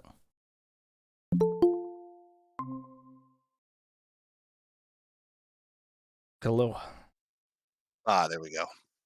Someone mentioned a good point. Someone suggested that I sell the Cloudflare error as a merchandise. And then I said if I did that, they'd probably sue me for copyright infringement. Which someone else replied saying that it was put on your domain, so shouldn't you have the copyright? I don't think that's how copyright works, but it is interesting that Cloudflare's decision to take down the site was also met with like replacing the site with a PR statement. And I think when they took down Daily Stormer and 8chan, they didn't do that. I want to say that we're the first site that they've taken down that they replaced with a statement explaining why they did. I could be wrong about that, but that's like, it's ridiculous that they felt the need to run damage control for their brand using my domain name. All of my domain names, by the way, not just that was weird because I don't think I've ever seen them do that before. Yeah, it didn't it redirect to their statement. It wasn't just that they it didn't redirect, but it left a message with like a brief statement and then like a blog post to their official blog. He's blogging on your website about how dangerous you are. And I said good things about Matthew Prince. There's a Zero Hedge article called "Where the Sidewalk Ends" that I wrote, and I said that Matthew Prince was like one of the only people in big tech that was like worth a shit. I mean, you need more people like him. And then a year later, he hijacks my domain name and redirects it to his fucking live journal with an explanation of how he's feeling and how evil besets him on all sides. Well, I mean, now he's fairly independently wealthy. I mean, he runs his company and everything. He's probably super rich. I'm just curious, like, if you had to make your best guess, who do you think it was that spooked him over the weekend?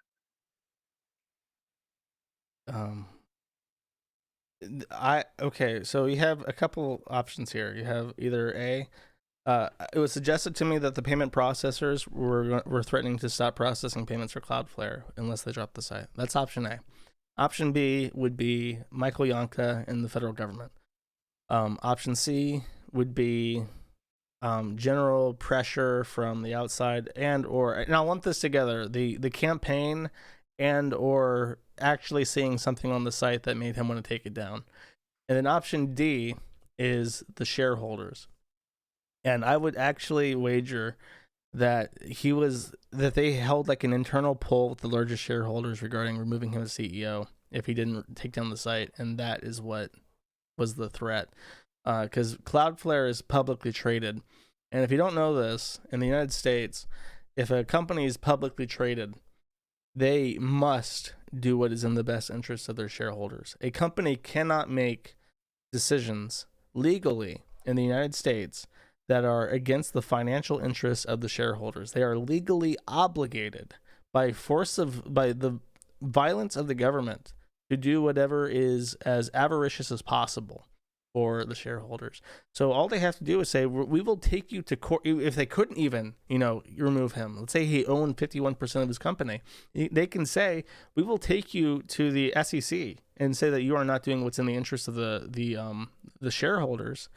The stock went down, but all IT stocks went down, but that doesn't matter. They can say this happened, and then coincidentally it aligned with the stock dropping, so we can make the prima facie case that he's not making financial decisions that benefit the shareholders, and that's criminal. That's criminal in the United States.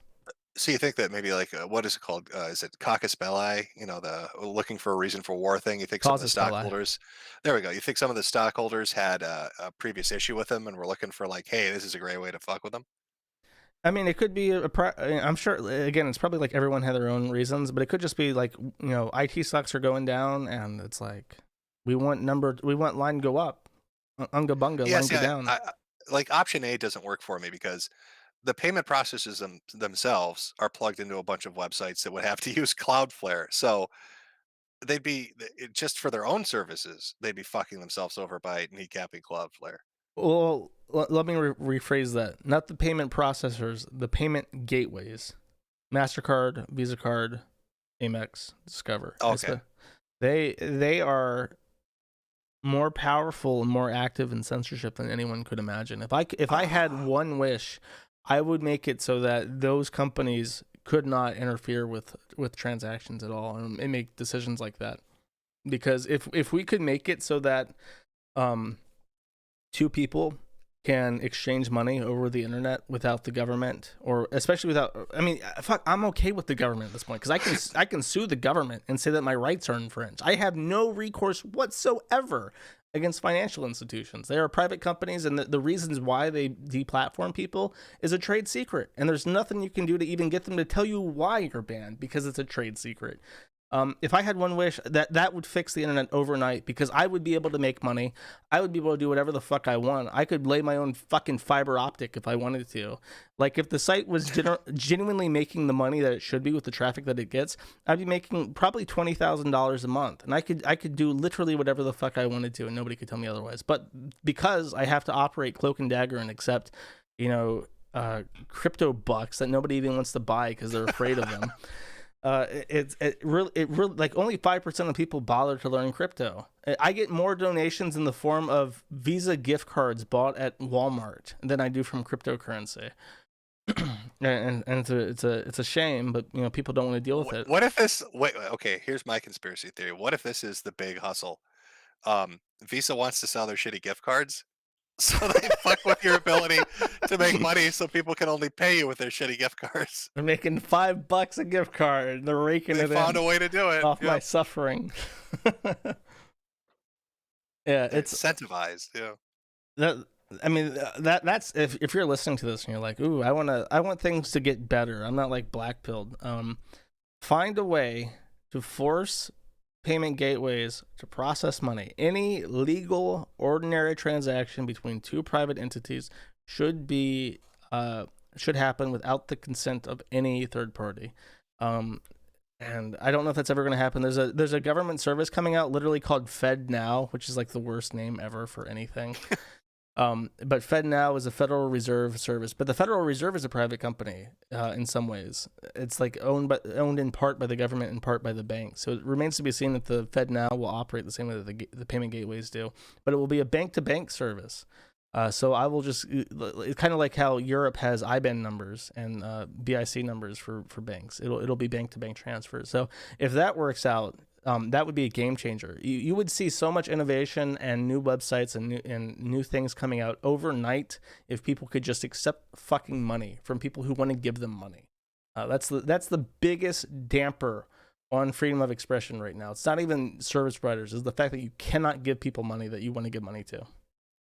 Yeah, I mean that's been if this happens, would you set up the Bank of Josh? Is that what so they could send directly to you? I could literally, like, we have 16,000 people who logged into the site the day the .net was seized. I think you only need like $7 million to start a bank in terms of initial investment. So let's see, 7 million divided by 16,000, $430 each. I could do it. I could get a bank together if I really wanted to. And there's more people who don't even have accounts who would chip into, so that number is theoretically much lower. And some people would invest like 10,000 or 50,000. Some people would invest 50. It would even out. I could put together a bank, is what I'm saying. I cannot put together Kiwi Card because I've looked this up. To make your own Visa payment gateway, it's $70 million. Just for licensing. To get licensed in every state in the U.S. to be a payment gateway like MasterCard or Visa card you need $70 million. I don't even think you get that back as opposed to the initial investment for, a bank or a credit union. So yes, I will make a fucking bank. I don't give a shit. I'll figure this out. But I need this whole, Discover can say you don't get to process money anymore bullshit to die. And the sooner that dies, the better we will all be. So we talked a lot about the Keffel stuff, which I'm sure is the most prescient, right, and all the other stuff going on. But I figured for like the last hour, you want to talk about something more upbeat instead of a deranged tranny trying to hunt you down and like destroy you. You want to talk about I don't know, some of your favorite personalities from running the site, some of the shit that you've liked the most. And oh geez. I've talked about how I've locked the threads on Keffels and a lot of the people in the Drop Kiwi Farm stuff because I realized at some point that Keffels read his thread so much that if somebody posted something, it would get retweeted by him in minutes every time. Like it's so fast that I can't even believe that someone in his Discord sent it to him for him. Like this has to be him screenshotting shit himself. However, there was one thing from everything that Keffel said that actually made me laugh out loud because it was so funny. And it was they're fighting with each other now because the thread's locked, so they can't, and the site's down, so it's like they can't argue against the site anymore. Keffels got called out for calling people retarded, and Keffels came back, I swear to God, by saying, "I'm mentally disabled and I'm reclaiming the word." Literally came out and said, "I'm retarded, so I get to say retard." That was the funniest fucking thing I've ever seen. It's like, yeah, that sums it up. You're a retard. Well, yeah, no, they're absolutely starting to eat each other. I think I saw the retard thing. Didn't they make like some previous statement about fucking a retarded girl, and that's what started it all? Oh, geez, probably. Dude, Yeah, Keffel said something like, "I like fucking retarded girls because they're dumb enough to do it." Some statement that somebody dug up and got really mad about that started the whole retard shit. If you look up all his tweets from just in 2021, he is the most sexually violent person you could possibly imagine. Like the words he uses to describe sex are just like feminists say this, like, oh, sex is violence, all sex is violence. Like he is literally using sexual innuendo in a way that sounds like he's killing people. It's like saying, I'm better, I want to normalize fucking hot MILFs, and I want to fuck your mom is something that he goes to all the time. And then, of course, he also is obsessed with my mom. So it's like, okay, that's pretty obvious what you're doing there, buddy. He also said something really disgusting, like, real women are jealous of me because I have a vagina that you can smash your dick directly into my prostate, and I'll have an orgasm. And it's like, Yeah, ew. I saw that one. Yeah. Which is just, I never got it. Like the thing with the tranny shit that always amazed me was that it's lifelong dilation. It doesn't stop. If you don't keep the hole open, it closes. Like you're committing to like 2 hours of ripping a hole open over and over and over and over again. Like that's gotta drive you crazy. I'd go fucking insane. Supposedly, it becomes less painful and less frequent over time to the point where they do it like once a month after a couple years. But yeah, Yeah, but see, every tranny I've seen talk about it always complains that if they don't maintain this, rigorous dilation schedule, they lose depth. They lose structure. It tightens up too much to use. So like I don't know, but like even if it was just 2 years, right? Um, I don't know if I could do it, man. If I had an open wound that I had to keep digging into every day for hours a day, I'd somersault off the roof. yeah, seems to be the popular opinion. It's like an earring piercing. A woman who get earrings, if they don't wear earrings every so often, it closes up, it scabs over, and then eventually becomes too narrow to put an earring into, and they have to get it re-pierced. Oh, do you know what would be the most horrifying thing if Mm. you're a tranny right now? You just got your transition surgery, and you go to test out your new bits and parts, right? And then you get monkeypox. Could you imagine dilating with monkeypox? I'm sure that's happened. It has to have happened somewhere. It must be so bad. Oh, okay. Favorites this year. Ralph is consistently entertaining. He's really stepped up to lighten the mood. He really has, hasn't he? He just like he's set himself up so that he has to be yelling constantly at something, because he considers himself, like, he copes about how everyone finds him disgusting, even the people who tolerate him, like Nick Fuentes, like, make fun of him for being a fat piece of shit. So he just says that I'm the heel. I'm like a real life heel. And it's like, no, that's like a wrestling thing. That's like men playing pretend to make money by making entertaining television. People just hate you. And he doesn't seem to understand that. So he acts like a cartoon character, but in real life. And it's like the transformation over the last year has been really stunning. I mean, he went from a guy that wanted to fight anybody, right, and got 2 beatings, to the point where he wouldn't even go the aquarium guy, right? He wouldn't even go to the aquarium to confront him after saying he was going to. He'd always call people up, be like, "You're scared to have your name out there. You're scared to be known." And now he's like in hiding, like witness protection in Mexico, or wherever the fuck he is. It's just he's like he's turned into this like caricature of a character. You know what I mean? And it's like that Sam Kinison yelling that he does. You're right, that like wrestling bullshit. Um, it is entertaining. It's just very weird to watch. I don't know. I don't know what he must. I think he's stuck in that mode. He must be like that off stream now too. I'm sure he is. I'm sure that he's just awful to live with. I don't even want to think about. I don't like May at all because she's like a pedo horse, but like I'm sure that her life is just a living nightmare that never ends, and every day she wakes up and she just stares at the ceiling and you know what I mean? It's like waking up in jail and not having any reason to get out of bed. There's some complications going on there, so yeah. But I mean, outside of big stuff, like like I know Ralph has his own sub forum now and stuff, and he kind of blew up with all his stupidity and stuff like Chris or DSP because or Wings because they're kind of bigger names. But I mean, just throughout the history of the site, what would you say was like some of your favorites, like people that you came across and you're like, oh man, that's fucked up, or something like that really caught your attention. Throughout the entire history of the site, way back when, the Deagle Nation stuff remains some of the funniest stuff that ever happened on the site. And the funny thing about that, it was that the guy behind it, Jen Rinkowski, he was like a MDE wannabe. He wanted to. He was in the area in Massachusetts near Sam Hyde and stuff, and he wanted to get in with MDE, and he put on like this fake lolcow thing. But it was so funny that even though I think all of us kind of knew that a little bit, that it was just a little bit too good to be true, it was still hilarious. And it was, I did a stream about it. It's really hard to sum up, but it was like a guy who. Well, yeah, I know he is. Like I always found it to be like it was a bit, but the one thing that did confuse me about that was the Brianna Wu thing, because didn't they like have an incident where their car flipped and then they decided to just film next to it? Okay, so in short, this was during Gamergate, which if you don't know was a thing like 10 years ago that nobody cares about anymore. And despite what anybody else may say, it was a thing about games, video games, and a tranny that has to this day not come out as a tranny named Brianna Wu.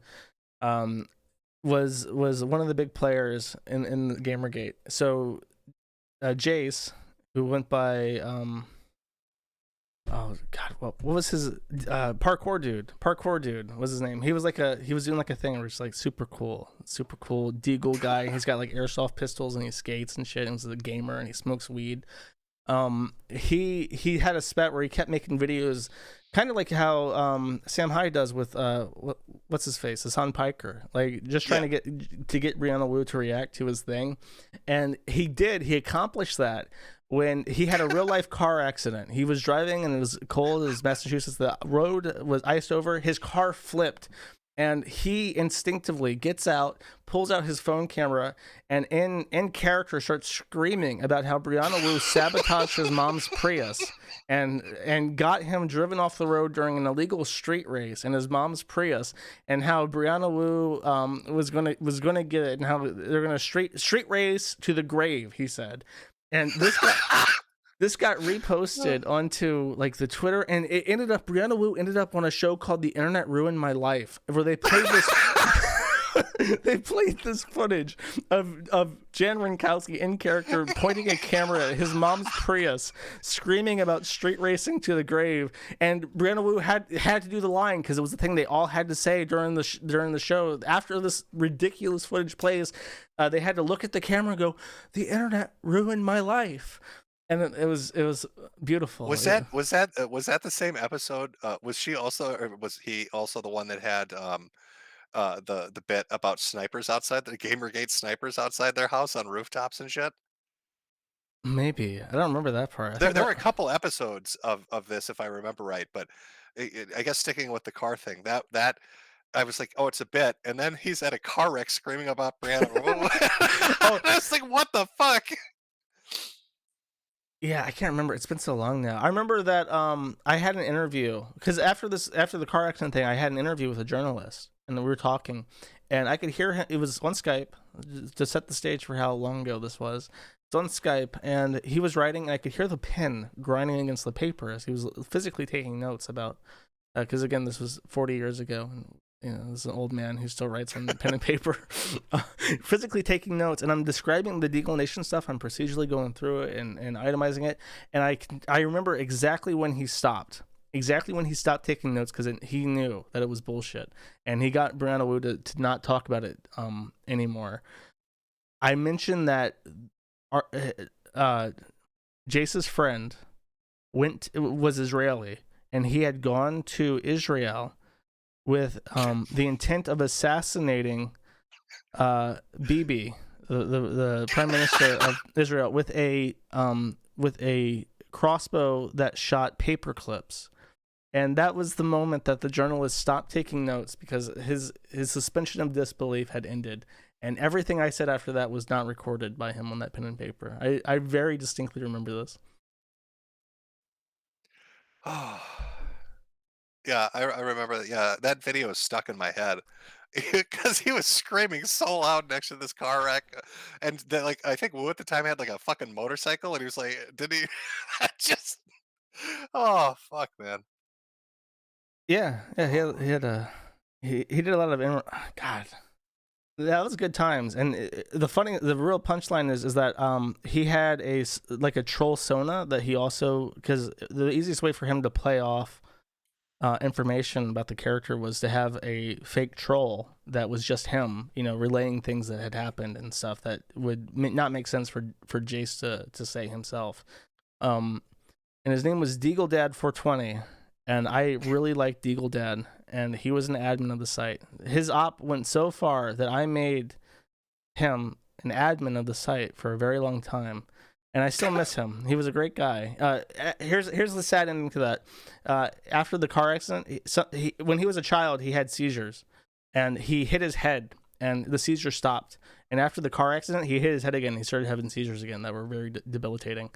So it kind of put a halt in everything. It's really sad. God, it's like some fucking it's like Gilligan Island silence or Gilligan Island science, right? Like an old TV show bet where like, oh, yeah, you got a problem, bonk him on the head, and then get bonked again, and it happens again. Yeah, it's pretty rough. The brain is mysterious, and that I know for sure is not a like a joke or whatever. Because I hear that, and like, that sounds like bullshit, but he stood by it for years. Now watch. There's gonna be a video of a car wreck of him screaming about Josh Moon and the fucking Kiwi Farms. Oh no, did he transition? Is that Keffels? Is it the 10-year op? He's so dedicated, you never saw it coming. That would be funny. I would laugh. So aside from Deagle Nation and that shit, I guess, what was the worst?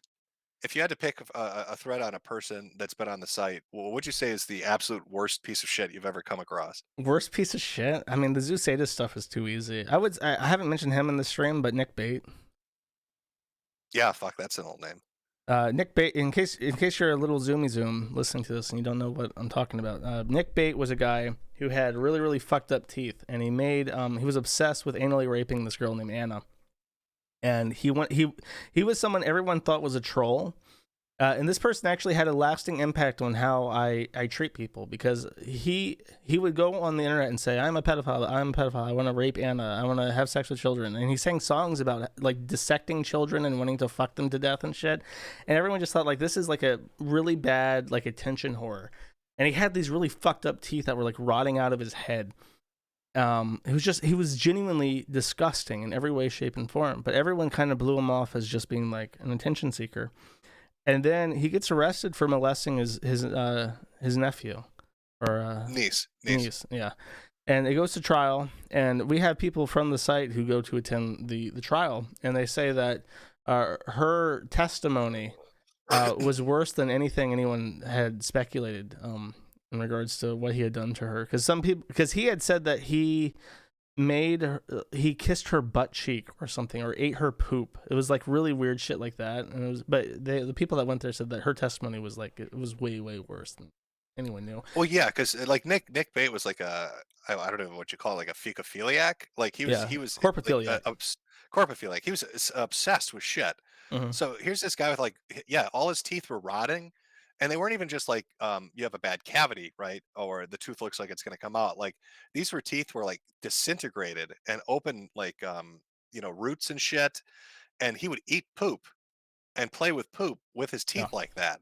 Mm-hmm. So I I remember when I found out, like, oh, he'd done this stuff to his niece or whatever. I Half couldn't sister. imagine. I was corrected. Half sister. Yeah, I couldn't imagine the kind of like horror show shit that she had to endure with this sick fuck.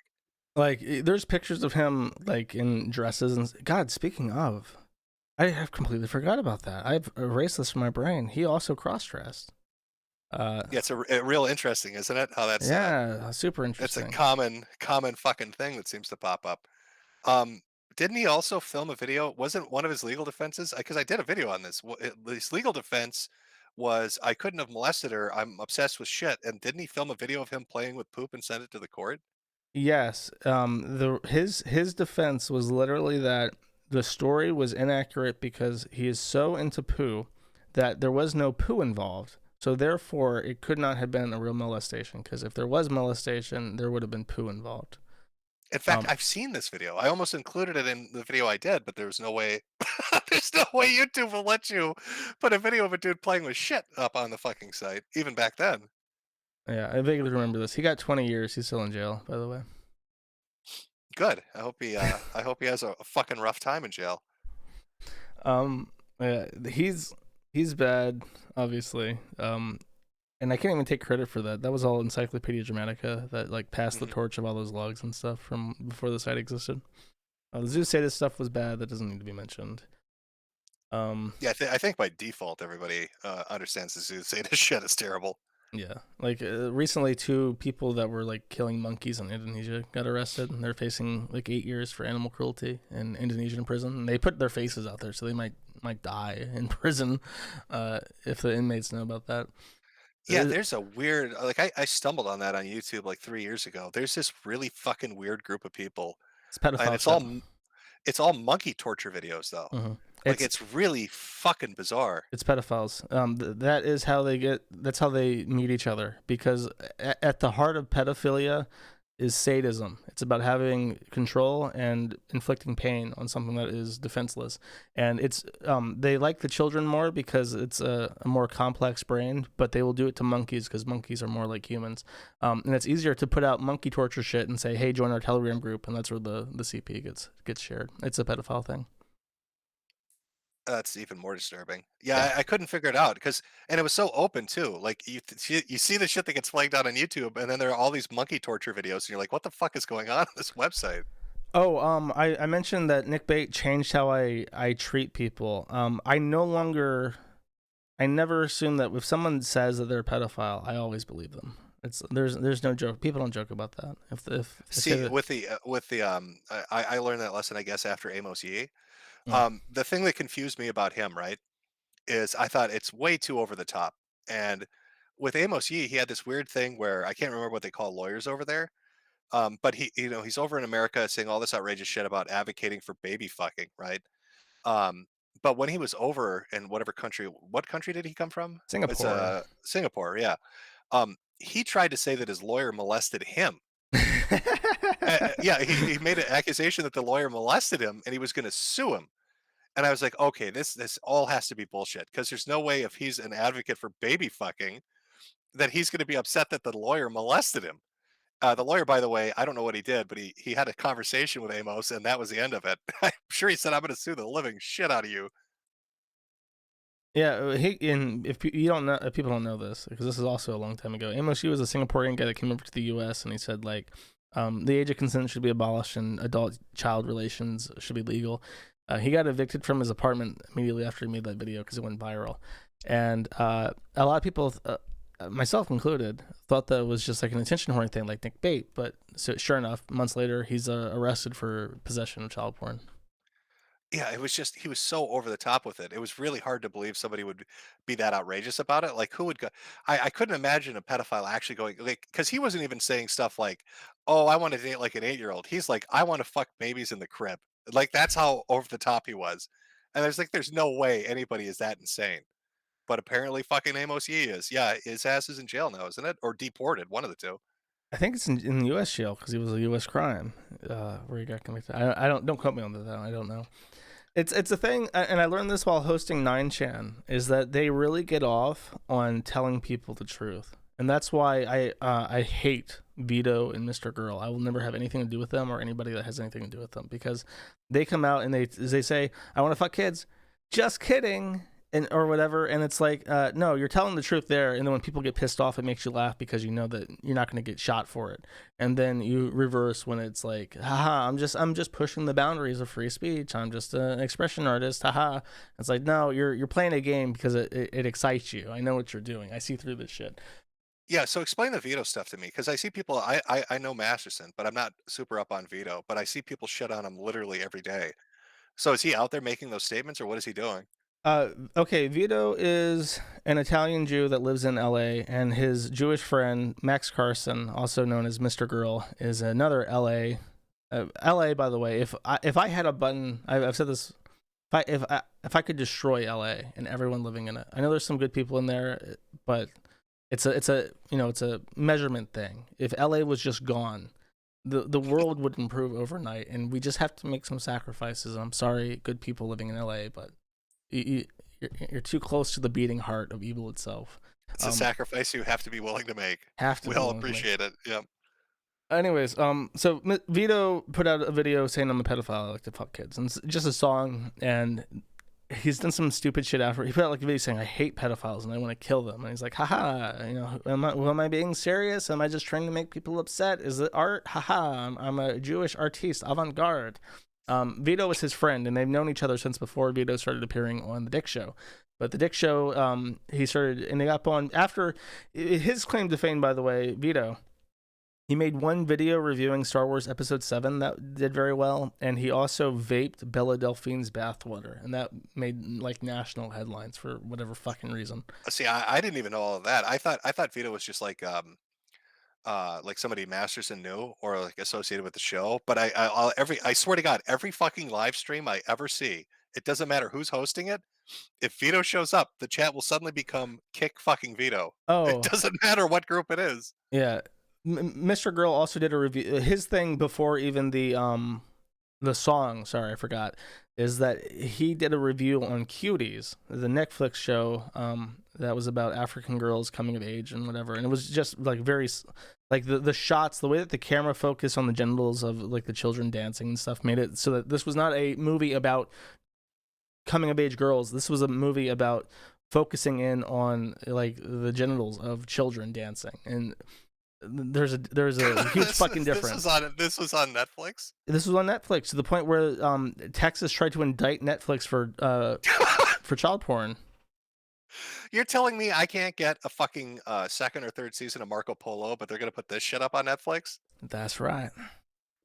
That's such bullshit, man. But Mr. Girl, Max Carson, did a movie review about how the show was about challenging sexuality and how he was sexually attracted to all the 12-year-old girls in it. But that's the point of the movie, is to challenge your perceptions. And this caused a lot of outrage because it was a gross, indecent statement, obviously.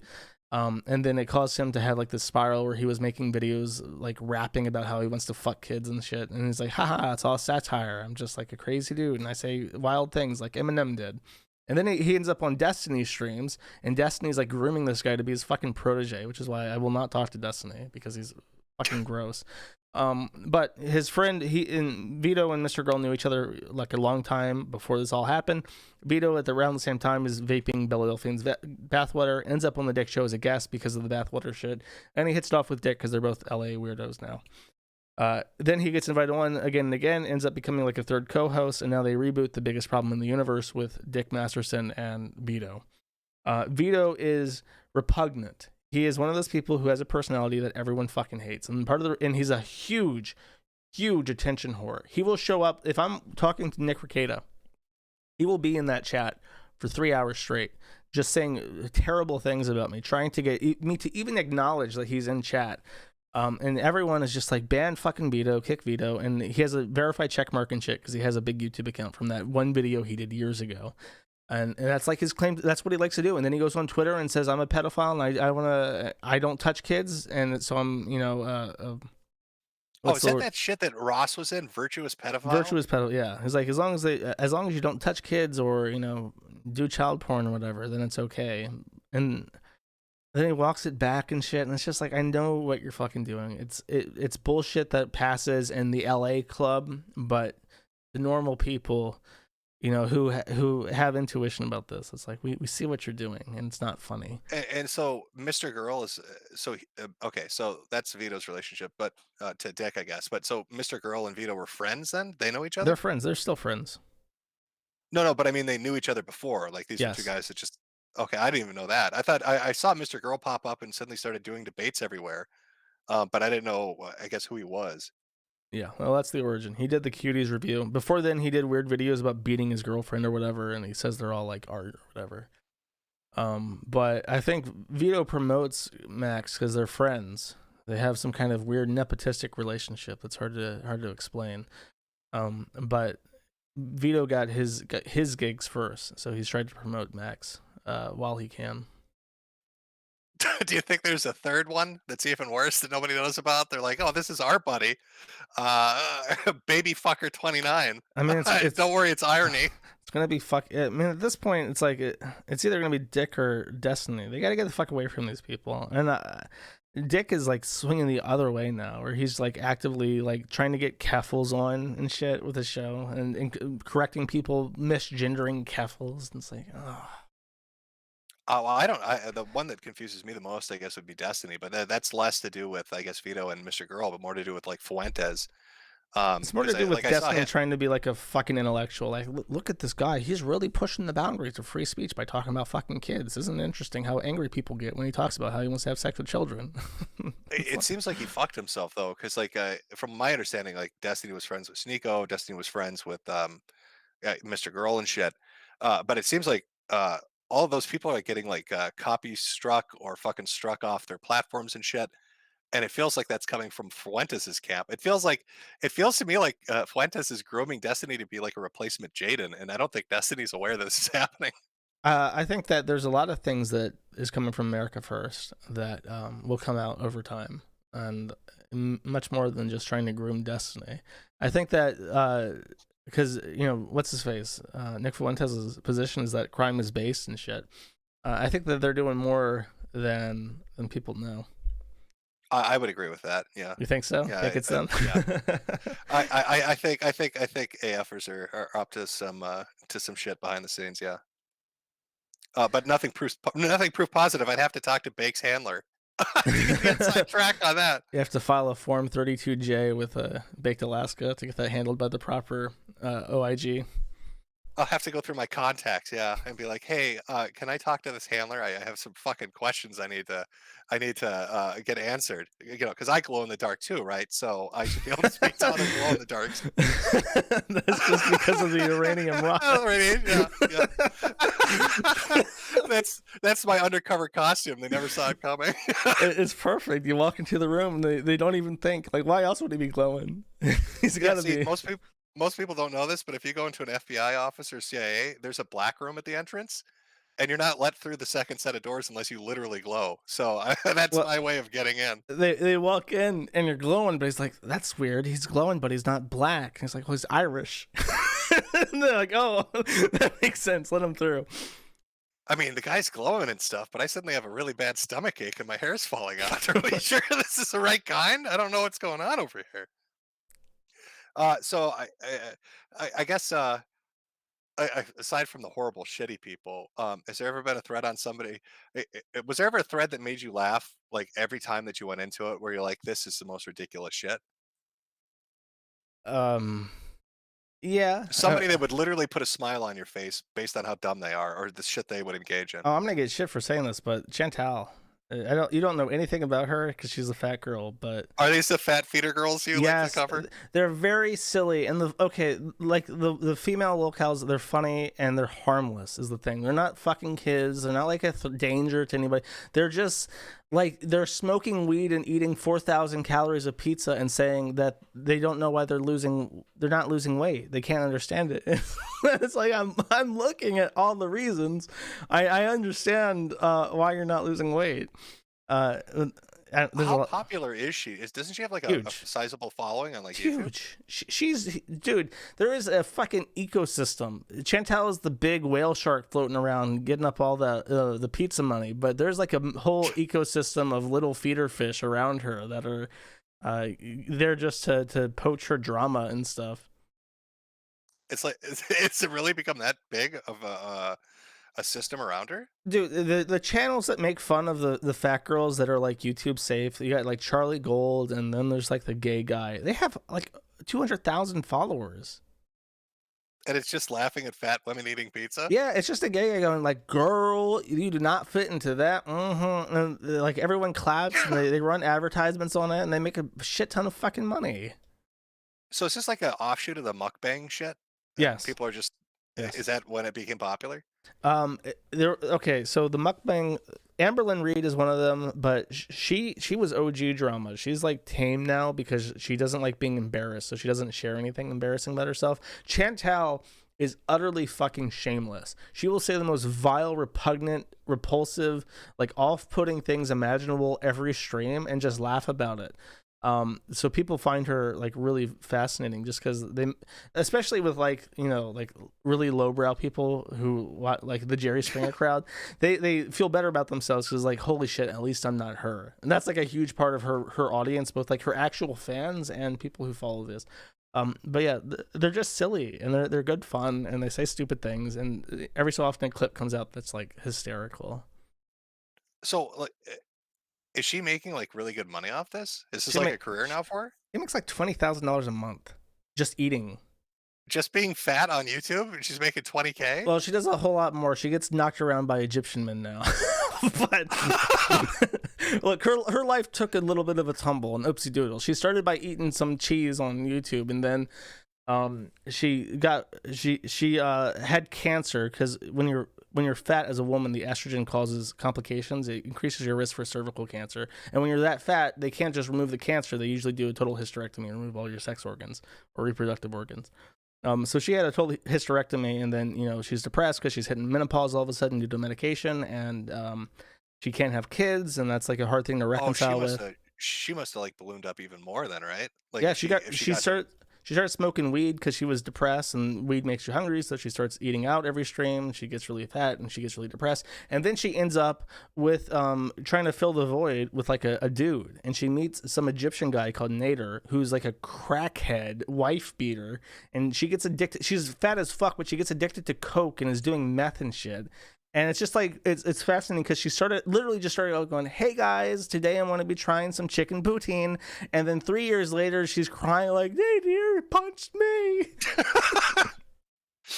So is this like a race? Are people like doing betting pools on whether the overeating or the meth is going to win? Like, what do you think the end weight is going to be? Which side's going to pull? There's death pools for it. We actually just recently, one of the fat ones died. Life by Jin died. She was very fat, and she was like 650 and bedbound, and she was obnoxious because she kept making these fucking videos where she was just like, hey guys, I'm losing weight, and you're just gonna have to trust me. I'm not gonna do any videos on it, and I'm losing weight, and I'm only eating 600 calories a day like I said I would, and you're just gonna have to trust me. And she's been making videos like that, like despite gaining weight for 3 years, and then she just fucking dies from being fat. And it's like, yeah, well, we kind of figured you weren't losing weight eating your. Her meme food was that she made waffles out of cheese because she was always on keto, which just means eating a ton of bacon and cheese instead of anything with bread in it. So she called them chaffles, cheese waffles. And everyone made fun of her for stupid. The whole thing is made out of cheese? Whole thing made out of cheese. It's keto, so it's healthy. So she's just eating cheese. Yes. How, like a pound of it? Yeah, I think. It's just a bunch of cheese melted into a waffle shape, and then she eats it. Calls it a chaffle. Says it's healthy because it's keto. That's why it's funny. Oh, I'm just like the smell of it. Like I can't. You know, there's certain things when you talk about them, you can kind of picture like an associated smell. And I'm trying to imagine what a 600-pound bedbound woman who doesn't bathe, eating nothing but fucking pounds of cheese smells like, and it must be hell. Well, yeah, probably not that great. It's always the sad thing is about that is that her alcoholic boyfriend, she was with this really, really skinny guy, and he was like in a halfway house. He had issues with drinking, Was he halfway out of the house because her fat ass took up the whole amount? He was halfway out of the house because he was going to sucked. McDonald's. He was like the enabler that brought her the food that kept her fed and she couldn't move. There's always one, isn't there? There's always somebody that wants to be helpful. I mean, if you can't fucking walk, someone's feeding you. He could have, like, helped her, like, get a harpoon stick and put, like, broccoli on the end of it. Be like, this is your meal. As he stands 10 feet away, you can't really do nothing about it. Yeah, that's a shame. The world is less funny without her and her chaffles. Now, did they make a sandbox out of her ashes? Because if you're 600 pounds, that's a lot of fucking shit, right? See, that's mean. That's just mean-spirited. Are there children playing in her remains that don't know that? I hope not. So you're big into the feeder scene, huh? Yes, I like the women who are just silly and they're not hurting anybody. It's a change of pace. That's why I like the beauty parlor and I like the girls there, and I try to keep them segregated from the vile shit that surrounds them, because they have no other place to talk about these things. They can't be mean anywhere else. They get banned. So the chick, Chantel, is with an abusive Egyptian. Is he Yes. actually from Egypt, or is he just Yes. Egyptian? No, he's from Egypt. Oh, is he like a immigrant? Yeah, first generation. He barely speaks English. So she's with him, and he uses coke. You said? I think he did meth and coke. Yeah, and it's really obvious because he does that thing where he like pokes at his nose. So some methed out Egyptian that barely speaks English stuck with this fat woman, and are there fight videos? Do they have fight videos that are up? No, but they're okay. Oh god, this is so hard to explain. Nadir has this old friend named Didi. Didi and him obviously fuck. This has been obvious from the first time that Didi has ever been mentioned, even offhandedly by Chantal. People tell Chantal he is fucking her, and she's in denial for months. And then eventually she finds out, and there's like this breakup and get back together shit that happens all the time. And then eventually says, "Hi guys, I'm bisexual and I'm in a polyamorous relationship with Didi and Nadir." And then that falls apart because she fucking hates Didi. There was one time she took a vacation to Cuba and got wasted off Cuban rum and was just like screaming drunk into the camera saying, "I fucking hate Didi. I hate that fucking bitch so fucking much," just like seething about her. So there was no reconciling this with some weird polyamorous threesome happening. Chantal finally breaks up with Nadir some time ago, and then weeks after, there's a video of some guys on Facebook face talking to Nadir, and then Didi says something to him, and he takes it as an insult. She says something about him being a coward or something, and he goes, "Bitch, I am not scared. Bitch, I don't scare. I don't scare, bitch. I eat people. Bitch, I don't scare." And he gets up and starts beating the fuck out of her. And you can just hear her screaming in the background, and it's horrible. And it's like, if that's what he's willing to do on camera, like, imagine how that is behind scenes. Was it like that Indian talk show where he bitch slaps the fucking female host, and it's like, how can she slap? Have you ever seen that? No, that's. Oh, it's this woman insults him, and he just backhands the fuck out of her, and everyone rushes the stage, and all he does in a broken Indian accent is scream, "How can she slap? How dare she slap? How can she slap?" Oh, it's a woman that hits the anchor, and he freaks out. Yeah, but then he returns the favor. Oh, yeah, and that's what everybody's like, "Oh, that's over the line." I mean, it's a woman. She can't hit that hard. He wasn't having any of it. He just right back at her. It's Pakistani. You know how they are. Oh, so you like the fatties and the fatty world that exists, but I mean, isn't that gonna that's self-limiting entertainment? Aren't they all gonna die from a coronary in like 2 years? No, there's plenty of fat people willing to debase themselves on YouTube for money and fame. That's a renewable resource. And this is, you stalk the channels watching them? I catch, sometimes I watch them, but I mean, okay, I will say this, like Chantal just laying on the bed looking at her camera and like mumbling about stupid shit while high is legitimately better background noise than Ralph. Like Ralph's streams are just insufferable to sit through. I can't watch them. I have to watch people clip them. They're way too fucking boring. It's a lot of dead air and a lot of just blank stares. That's why I end up relying on the IP2 people who are insane, because they can sit through like literally days of content to find like the 30 seconds of shit worth watching, and they do that with Ralph. And like so much of his stream is just filling up time waiting for super chats and shit. Yeah, like he's doing like 10 or 12-hour streams now. I don't, and like if, I don't know how fucking Clippers sit through it. I like the IP2 stuff though, because they are just a never ending. I'm still waiting for Blade's fucking leg to fall off, which I'm sure eventually is gonna fucking happen. The last of the IP2 stuff I heard about was Andy Dick butt fucking some dude. Yeah, he raped a dude. He butt fucked a guy when he was like half drunk and asleep, and then it became a big thing. But he's still around. And then I mean, Andy Dick also was like held hostage by a crazy guy that had a gun.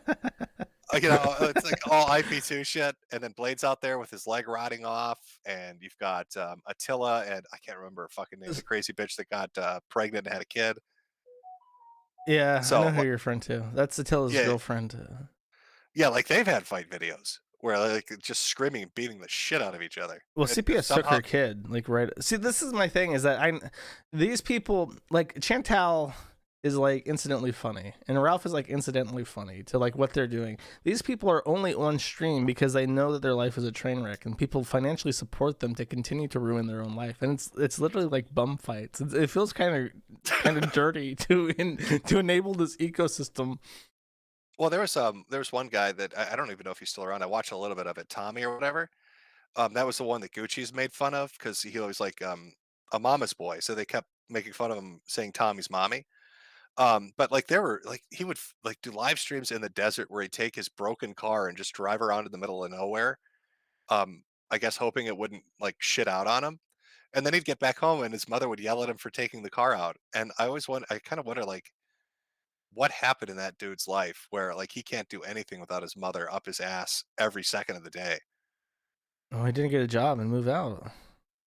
I don't know. Like it just that's what happened. He didn't get a job and he didn't move out. He's probably not got a dad. He didn't have work ethic and he doesn't click. I can literally just go work at Taco Bell and I can get the fuck out of here.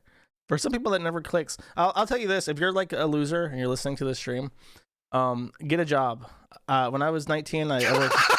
If you're a fucking loser, get a job. All right. No, literally, it's good advice. I got a job at Whataburger. It was a shit job. I didn't get paid enough. It was a 45-minute commute each way. But I have some of my best memories is working at fucking Whataburger and hanging out with people there and the stupid shit that happened and all the like interpersonal politics. I went from being like a mute, shy autist that couldn't raise his voice to like running around with like friends and having a girlfriend and screaming like out orders and stuff. It really changes your worldview. If you are like a sad, lonely person and you're angry and bitter, get a fucking job. Especially I like how you threw like the girlfriend thing in there. So now they're all gonna think that like Whataburger is a pussy palace.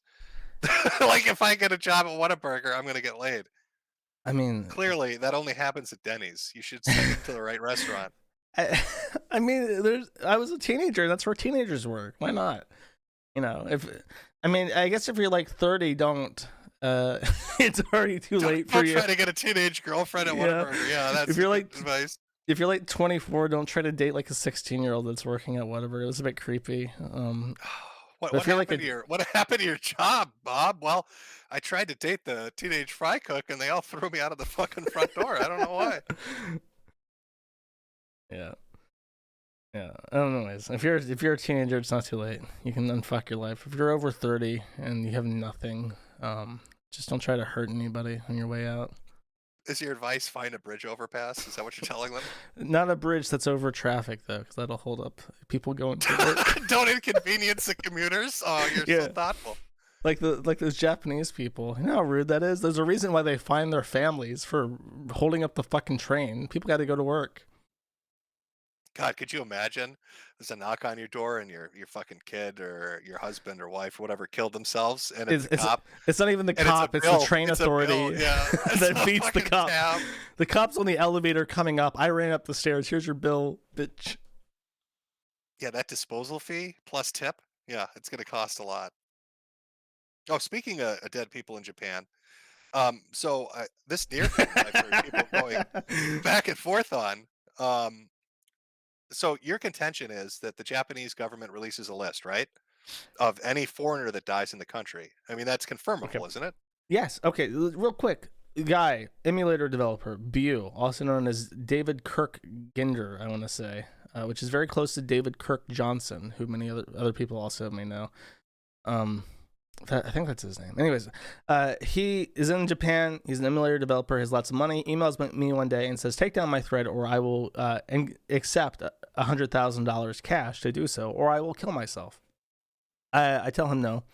And then I wake up and there's a huge thing because some guy, Hector Martin, published a suicide note saying I killed myself because of the kiwi farms.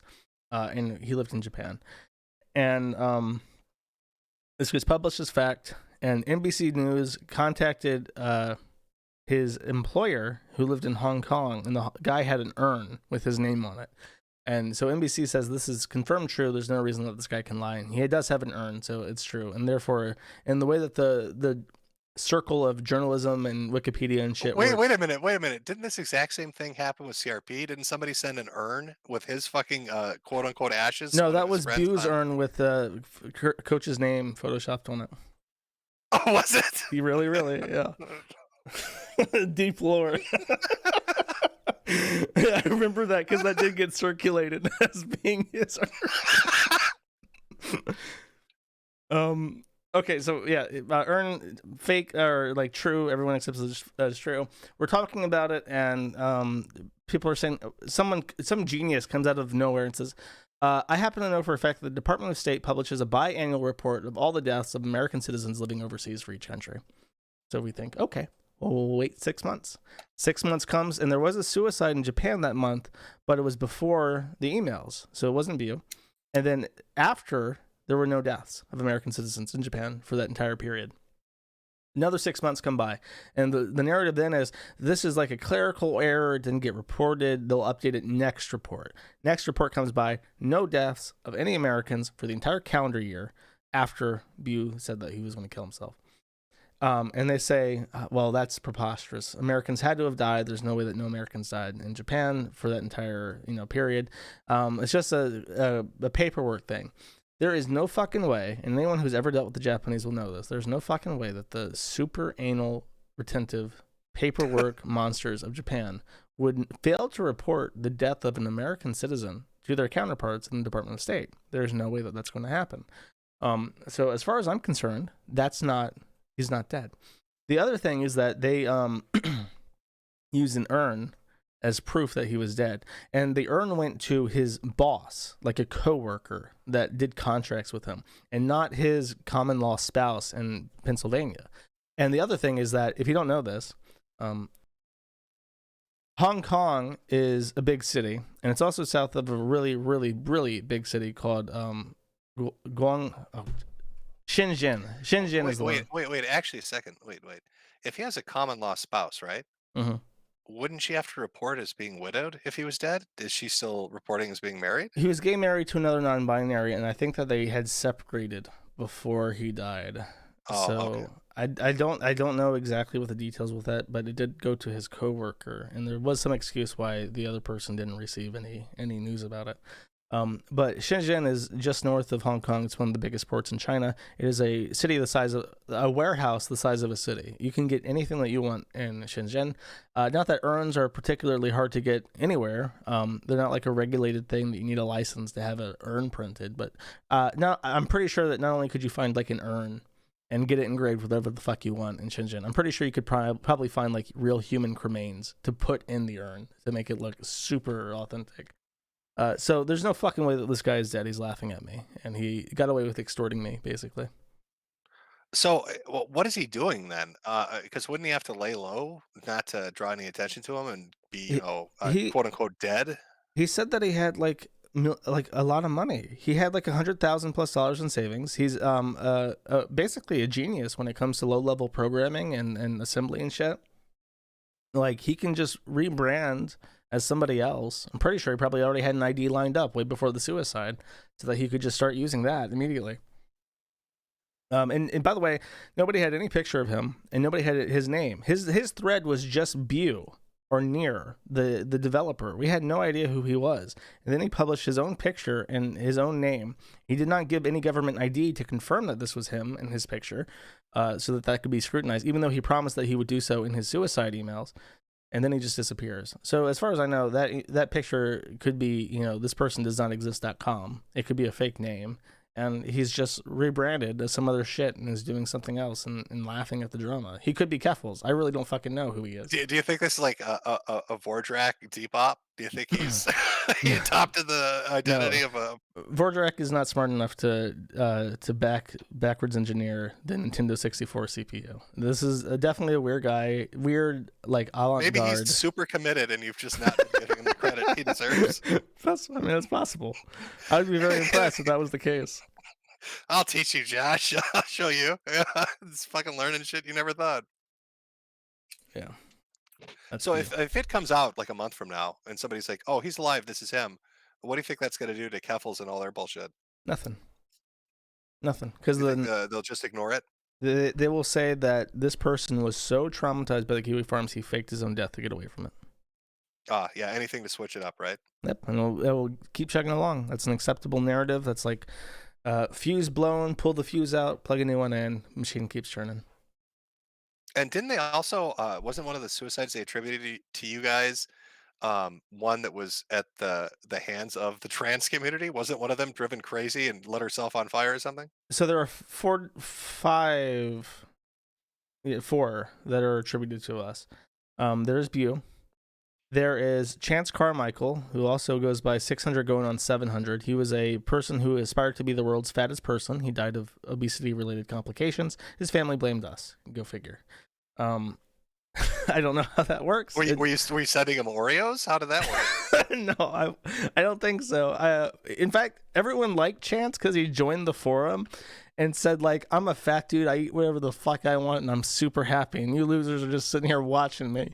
And everyone thought that was like the best possible thing ever. Everyone liked him from that response. He was completely untrollable, so I don't know how the fuck we got blamed for that. The other one was the one that you're referring to. There was a saga where there was a charity called Trans Lifeline, and Trans Lifeline was basically a scam. It was ran by Nina Chabul and Greta Gustava, who were both trans, and it was supposed to be like a emergency hotline for suicidal people who were trans. And basically, they kept posting about taking trips and going to places and buying all this shit. They were living very luxuriously. So people were tracking this and reporting about how the operators were not trained. I got documents from Trans Lifeline from people in there defecting saying we are not being trained. There's nobody on the calls. This is our training material for helping someone back away from the ledge is a PowerPoint presentation. We have no idea what the fuck we're doing. And this all came together. We put it together. We put it out there. Nobody gave a fuck because it was from the Kiwi Farms. That was brushed aside as transphobic. And all this information about inurement and embezzlement was getting put out there. Nobody cared until the real enemy of the trans community came out. Buck Angel, a female to male transsexual, said, this is fucked up and you guys have to answer these questions. And that literally caused Nina Chabul and Greta Gustava to get kicked out by their own board of directors. And they reported under penalty of perjury, under oath to the IRS, that Greta Gustava and Nina Chabul inured $350,000 of charity money into their own personal accounts. And through other expenditures. Yeah.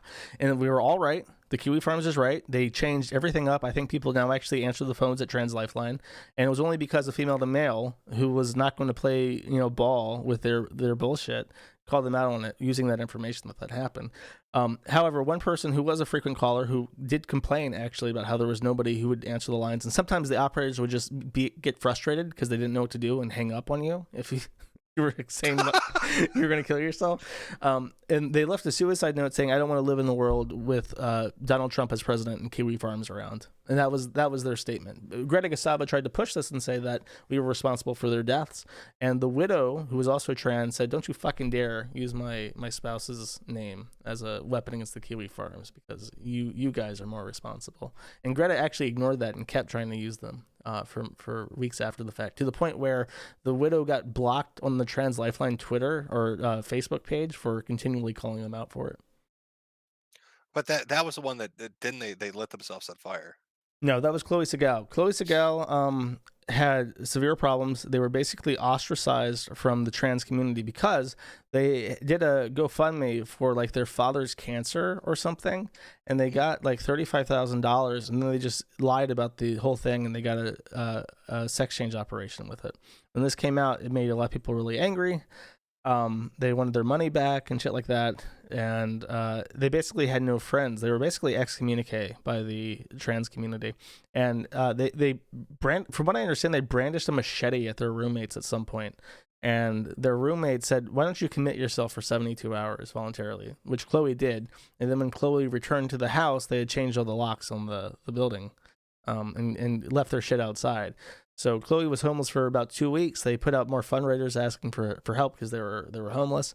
Nobody gave them anything, like literally $0 fundraisers. And like Chloe was like yelling at people for help, got 0 likes, 0 retweets, and then they set themselves on fire in a park. And the witnesses for the statement said that their last words were about houselessness and mental health care in the U.S. Nothing about the kiwi farms. But Chloe Segal gets brought up to this day as a thing that the forum caused. So how are any of these really pinnable on you guys then? It doesn't matter. They're dead. They can't correct the record. They can't you have one that's not confirmable, one that's obviously related to just being overweight, right? And then 2 that seem to be involved in some kind of embezzlement that led to a situation that brought about their suicides. Yeah, and the other one, and this is more iffy, is Julie Terryberry. Julie Terryberry, who by the way, people in mainstream publications like fucking AP, they say that Julie Terryberry was trans. Julie Terryberry was not trans. Julie Terryberry was a real woman. Julie Terryberry hung herself with a belt, and her story is very sad. She was adopted, I want to say, and she only had good relations with her grandmother. She lived in a shed in Canada with her boyfriend, who was 10 years older than her. And they started dating, I think, when she was 16, which is like as young as you can be to have sexual consent in Canada, with this guy older than her.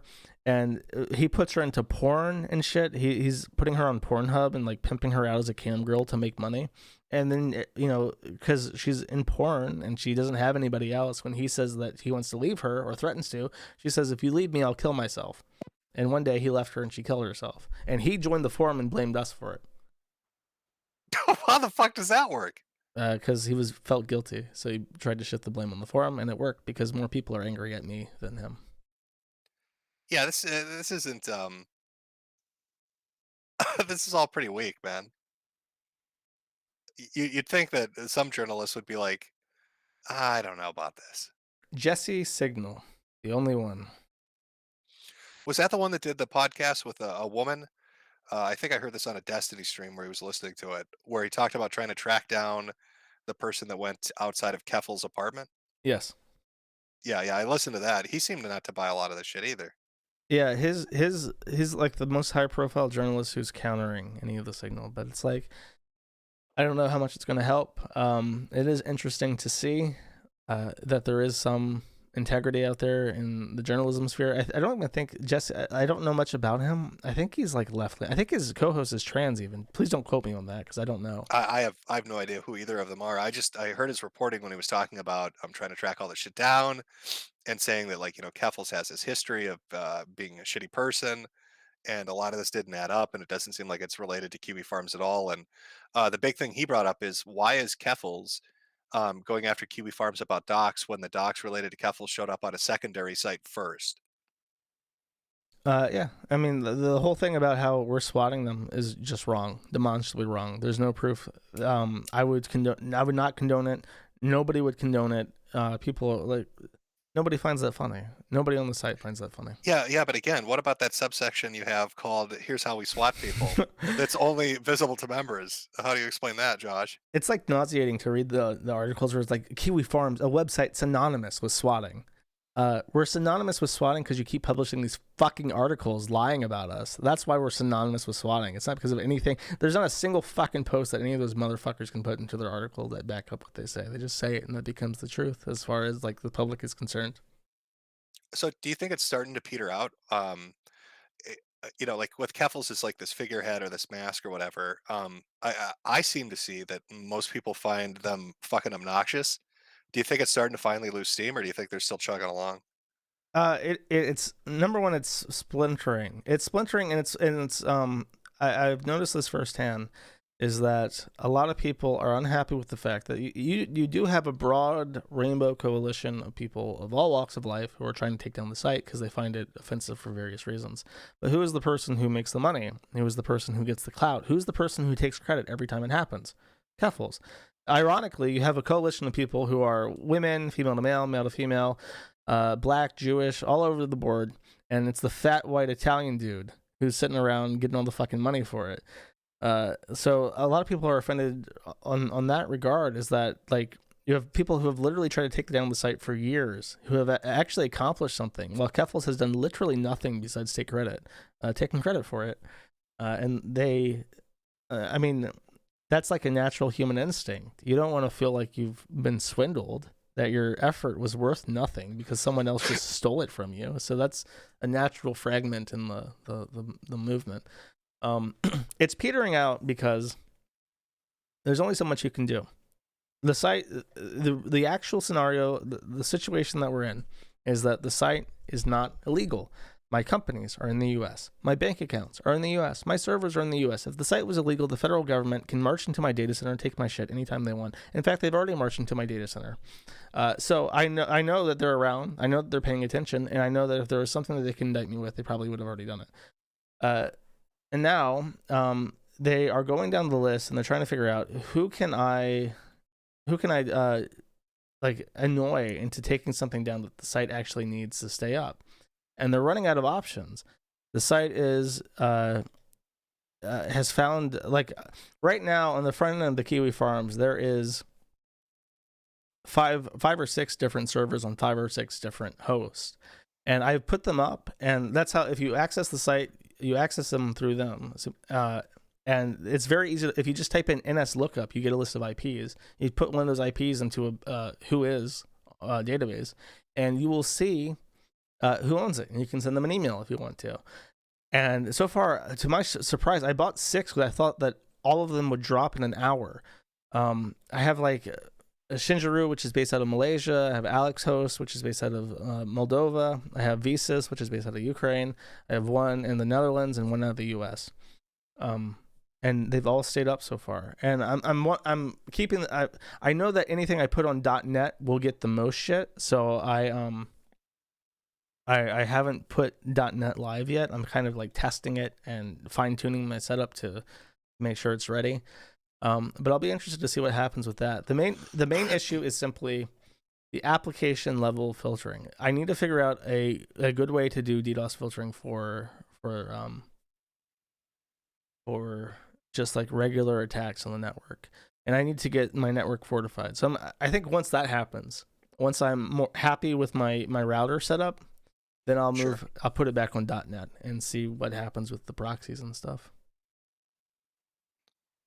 Well, it's going to be interesting to see which way it goes. I know you've been fucking running all over the place the last 2 weeks dealing with all this shit.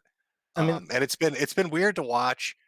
I think it's pretty telling to watch who's come down on each side of this. You know what I mean? Because there's some people before they were like, I love Kiwi Farms, but now they're like, this is great, fuck them. You know? I just don't want to see. Who could possibly be like that? Well, he's probably rage picking right now as we speak. Well, he. I mean, that was way before the Keffels. He's always been like that. Oh yeah. It's it's just that there are people like that, that seem to fucking flip on a dime. But to me, it's just I don't like what else is there, right? Like, how sanitized does the internet have to become? Like they literally want it. Like you can't watch what you want to watch anymore, or say what you want to say anymore. Like, everything is so fucking squeaky clean now. I used to be able to go on YouTube and you could enter the term nigger fight and you would get 400,000 fucking hits. But I can't do that anymore. So you type fight, you don't get any hits. Try looking up a road rage video, you don't get really any hits. It's all filtered bullshit content. And it's just really depressing. I like the videos and the fucking outrageous shit's gone, and there's so few sites that provide that in any form or context. Um, and yeah, if you guys go down at 4chan and fucking Ed and 8chan, or well, not 8chan, but Cow and the sister site you were talking about, just all that shit's going to get swept away, and it's going to just be this corporate shit, this Mickey Mouse sanitized internet, where nobody can say what they want. I mean, everybody's something like the Fediverse, or use some kind of alternative that somebody hopefully sets up. I don't fucking know. They want it so that there is no place where people can talk about certain issues candidly. That they don't. It's not just how sanitized they want it. They want it so that there is no place, and if there is a place that comes up, it gets pushed back down. Because I think they may not know it in like a direct, coordinated way, but if I'm ever able to dig in, there's an awareness that I will not stop with the Kiwi farms. Once I have something set up that works, I'm going to share it. If the people from like Mumsnet need hosting because they get banned in the UK, I will host them. I will find a way to make it work. I'll find a way to accept money from select few people who need special services, and I will create an umbrella for these sites. And they don't want that. They want it so that if you have specific opinions, they can only be shared in like shitty little holes that nobody can find. Well, even the shitty little holes now are getting fucked with. Like, I think BitChute's a good example, right? BitChute pops up, people are uploading videos of all sorts on it, and then because of where they're hosted or whatever the exact situation they're dealing with, they've got government intervention fucking with them now on what can be up there and what can't be, and what has to be taken down, and who gets blocked, and what country can access it. Yeah. So like even the alternatives are getting get fucked. Well, even the shitty little holes get fucked. Well, BitChute is hosted out of the UK, and that's their first mistake. What happened with them is that they realized when they started getting a lot of Nazi shit, they basically emailed the ADL and said, what do we do to stay online? And the ADL wrote them guidelines, and some of their strategy is not too stupid. I've thought about this myself, and it may be easier to have like geographed access to the site, but as a caveat, if I have things like the EU where EU access is limited, if I just keep the onion open, then people, I'll have a screen that says when you join from the .onion, please select your region, and you can just say, I'm from the US, and how would I know? It's just it's Scout's honor. But yeah, BitChute's done a lot of stuff to stop their growth, and it's hard to put a finger on what. I think the main issue that people have was the lack of streaming, and they didn't have a search feature that worked, whereas Odyssey has both. So Odyssey, yeah, their search feature is kind of fucked, or it was at least for a while there. I mean, I did test out streaming on there, but I don't know who coded it, because somebody basically spammed the entire Bible in chat. The whole fucking thing. It just over and over again. So somebody was sending panic messages, Jim, fucking turn your chat off. But well, I don't know what to do. Yeah. So that's where it's at right now. That's the whole saga. Is in truth, we haven't lost that much. We lost the .top domain that we weren't using anyways. Icenik from Iceland is for some reason checking my passport with the U.S. Embassy in Reykjavik or whatever the fuck, because they don't believe me. I don't know if they're trying to force me to like dox myself to them with like a new secret name that I have or what. But my shit's all legit. So we lost the .is domain as well, and we lost Cloudflare. Why don't you fuck with them and send them a fake passport with a Nears picture and just say you're him and see how they react. see if they understand what you've done. Because I lost my Google Voice number too, right? And I told you this, but I also complained to the FCC about it. I said that my phone number was illegally stolen from me by Google, and the FCC responded and said, we've submitted this to Google and they have to reply as to why they've done this in 30 days. So it's like, I'm going to fight for everything. I'm going to keep my .is domain. I'm going to get my fucking Google Voice number back, and I'm going to meet them on every one of these challenges. I'm going to litigate this in the most Jewish way possible, because everything that I do is completely legit. And if they disagree, they can point to the statute that says otherwise. And you're gonna fund this fight with those patches. I'm gonna fund the fight with with a complicated network of proof of stake and proof of work cryptocurrencies and also patches. And the patches. Remember, miti.live? Yes, but not right now Meti.live. because Cloudflare is putting up how dangerous you are. Meti.live like 2 weeks from now. You'll have like a week before they're all sold out. Well, this has been entertaining. Talking about the Troon saga, the Troonshine saga, and The a death little of the bit of internet. the death of the internet. It's always a fucking happy, fun topic, isn't it?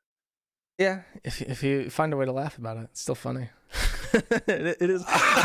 There was this great interconnected network of every computer in the entire world, and everyone, even people in Russia and China, Malaysia and Rwanda and Brazil, they could all get together and play Dota 2 and scream obscenities and racial slurs at each other, and it was a great fun time had by all. How did it die, Dad? Well, one day a bunch of mutilated dick snippers got together and got really offended that nobody would call them a she, so they petitioned to all the different agencies in the world in mass until they revoked services and the internet fractured down the middle.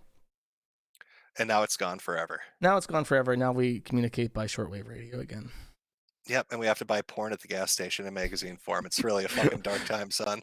It's Yes. really a dark time. The trannies took over the post office, and now when you import your hentai from Japan, you have to pay like a 200% tax that goes directly to the HRT fund from social services. They renamed it the post op. Oh office. no! Yeah. You need a proof of packaging received. You have to show them your genitals. It's really an embarrassing fucking situation, son. Okay, in the name of grifting, I have super chats. It is now 1 a.m. I have to bash through them. Do you want to stick around? No, I'll jump while you do your grifting. So you can get to your chats. Besides, I got to go eat dinner. I forgot the time zone difference, so I thought, 3 p.m. would be great. I forgot you're halfway around the world. When you grift, don't forget to show your patches. I'm telling you, hat funding is amazing, and patch funding is probably amazing too. Do the hats actually do that well? Are you being serious? Hats have done fantastic. I mean, they're made by little Chinese girls in some factory halfway across the world. So I can't really speak to the best of quality, but I'm not making them. I'm just selling them. But no, the hats. People like the hats. I don't know. Hats do well. Mugs do well. Maybe you could make a Troonshine mug and sell it to people. I'm sure people would love that. See, my issue is not like selling them. It's like I have to do the logistics. I can't have a storefront. I have to do everything myself. Yeah, you're stuck with that like drop shipping, retail arbitrage shit. So Yeah, it's a 3PL. fucking Yeah, it's a clusterfuck mess. headache. Yeah. All right, man. Well, take it easy. Thanks for having me on as a guest. Fuck Keffels. Fuck Ethan Ralph. Fuck Nick Bate. Why not? He's in prison. He'll never hear it, but fuck him anyway. Fuck Amos Yee. And I'm probably gonna go watch a fat girl get beaten by an Egyptian now. Chantal, how do you spell it? Chantal. And Nadir's name is spelled Nadir. And I think if you just go to YouTube and type, here's what you want to do if you want to see the beating footage. Just type in Nadir Didi, D-I-D-I, hits Didi. I think you should find some videos where he does the bitcha don't scare, bitcha don't scare. I just want the audio clip. I want to hear the voice. It sounds so much like "How Can You Slap?" So yeah, that's what I'm gonna go check out. I'm gonna watch an Egyptian guy beat an obese woman. Oh, I love the internet as long as it lasts. See, that's the fun kind of stuff you can go check out. But take it easy. I hope everything works out for you. And yeah, I'm gonna go watch some fatties get hit. Yep, good talking to you. Yep, bye. Bye. All right, all of you who are just here for Jim. That is the end. Thank you, Jim, for joining me. Thank you all for joining me.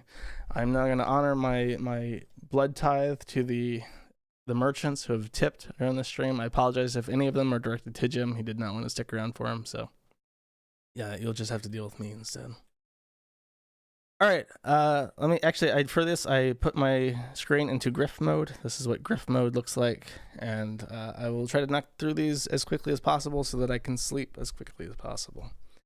I, Mr. Moon, for free for 25 says, am an ADL respecter and love fat chicks. Ethan Ralph is my best friend and will thumb any anus to prove my devotion to the gun. Step aside, Chantal. You've been replaced. Grr, B-jams, and shit. Heart emoji. Thank you, I, Mr. Moon, for free. Not Gaytard Beta Bottom quartering for 5 says nothing at all. Thank you. Dingus McBingus for 5 says, Godspeed, Josh. Also, is Space Station 13 server ever coming back? If not, why? It was the best server I've ever played on. The Space Station 13 server was more work to manage and moderate than the Kiwi Farms was.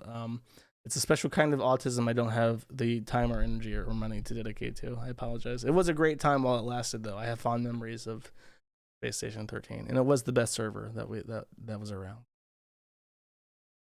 Full Test for 10 says, you listened to Jesse Signal podcast about the farm. He was pretty fair. I heard some of it. I mean, he seems like he's been fair the entire time. It's interesting. I don't know what his angle is or what his audience is, but I'm glad that someone is eating the shit required to defend the Kiwi farms in incapacity. Porky Nig for 1488 says, B-hams, Bibble, I'm scared. This front hole smells like my poo thumb. B-hams. Thank you, Porky Nig. Hexleet, I don't know how to pronounce. I guess Hexleet will work. Hexleet for 10 says, obligatory Destiny clip sound on. Oh, is this the one about how his wife is how he's a cool fucking guy, and that's why he trusts his wife to fuck other women or other men?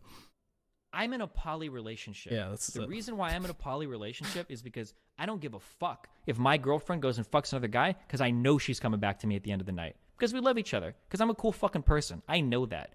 If I'm not gonna gatekeep the fuck out of who my girlfriend fucks, do you think I'm gonna chase you around? But like, it's such a weak state. It's so embarrassing. I've heard this 1,000 times, but I still get secondhand embarrassment. Trixie is best pony for 30 says, anime is cancer. Well, that's strong words coming from MLP. I will admit I was expecting a lot more like weird anime jokes, and I wouldn't even know how to play along with it because I don't know anything about anime. The last anime I watched was Lane, and before that it was Watamote, and then before that it was like 2008 and I watched Lucky Star. So my experience here is very limited. I remember Shin-Chan on TV. That's my extent with the anime shit. By the way, for one says, I literally, figuratively, allegedly hate Josh Moon. Well, thank you. I guess for $1. By the way, Barack Hussein Obama for 5 says, this is for Jim. Say milk 6 times fast and then answer me this. What mature cows drink? Milk, milk, milk, milk, milk, milk. And mature cows drink water, because this was done to me before on Nick Arcada's stream, and I know what the fuck is happening here, motherfucker. Barack Hussein Obama. BFF Forever for 5 says, now that you are best friends, Josh can share his magical healing necklace with Jim. I'm sure he can spare a finger or two. He has to do some dark. He has to get pretty high on the Masonic order to get access to the finger necklace. Lucas's gaping maw for 10 says absolutely nothing, which is very very contrary to Lucas's actual gaping maw, which never fucking closes. Serious McNegative for 10 says, Jersh, give Jim the tip so he doesn't have to sell another hat. So is Jim stealing content from farms for eFame, or is Jersh getting content from the hog wrangling? I never had issue with Jim like taking stuff from the forum. I just wanted the shout out. Is all for the site. Give credit where credit was due, and he did. So, I apologize if I ever sounded salty about that. I'm not. Ice Mexican for 20 says, because I know a lot of people do use the content on the forum as a primary source of information, and they don't say shit because they have to make their squeaky clean YouTube channels advertiser friendly, and they can't give credit where it belongs to the people who actually found that shit for them, and they make a ton of fucking money from doing it. That I am bitter about.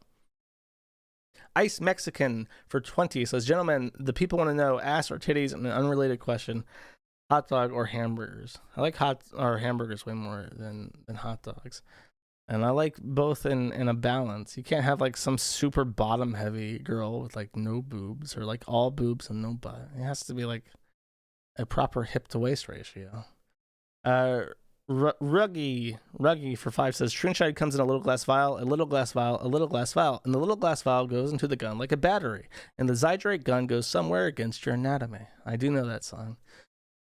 Professional Retard for 5 says, very happy to see 2 of my favorite niche internet celebs on one stream. I'm glad you enjoyed. Hopefully it was everything that you paid $5 for.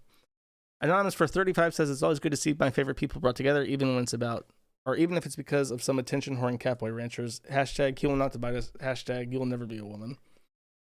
Yeah, it's been a long time in the making. I'm glad that Jim feels my little website's worth preserving. Not a federal agent for 75 says, as someone who has always lurked but now wants in on the action, is there a way to get an invite code? For 75, oh my god. Okay. Actually, I can't. I can't give you an invite code because the email server doesn't work and it can't dispatch your registration code. I'll find a clever way to get invitation codes out to people. Don't you worry. Cozy Farms for $2 says, "Hey boss, please tell Jim we love him. Also, I made another one of those things for you. I hope you don't mind. I hope you like it. It's a hashtag to Telegram." Oh, jeez, that's very loud. It's a picture of a kitten saying Joshua Nolman walking up to the UN podium to give a speech after putting Keffels behind bars. A very cute cat. He's doing like a proper strut too. Sorry, that's not on stream. Just take my word, it's very cute.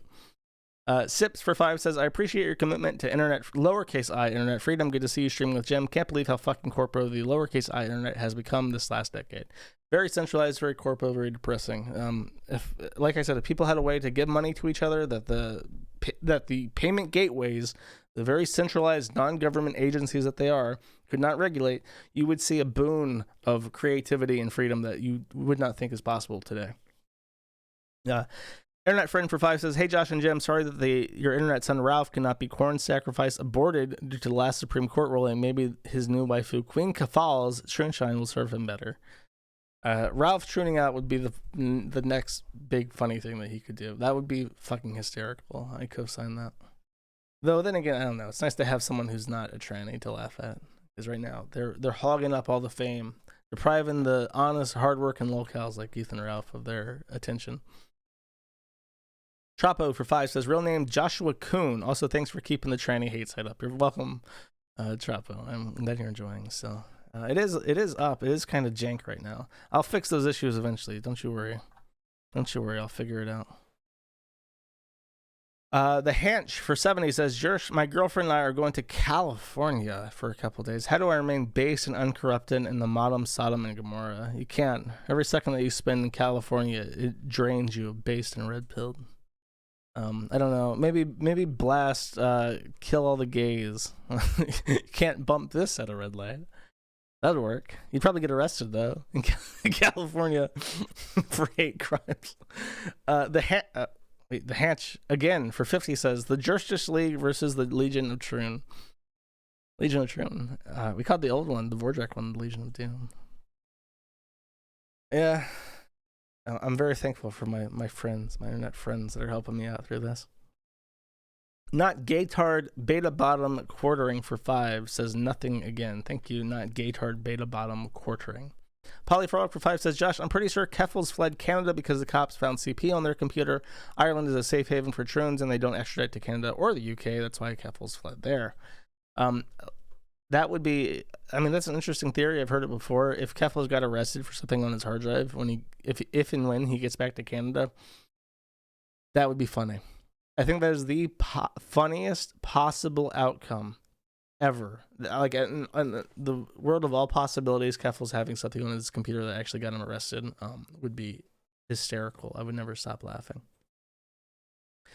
Hit 2 for $1.25 says, "Trans kids are like vegan cats. We all know who's really making the decisions there. No argument for sure. They're getting groomed by their, even it's especially sad when it's their mom, who's just like a fucking Munchausen's by proxy, histrionic cunt doing it."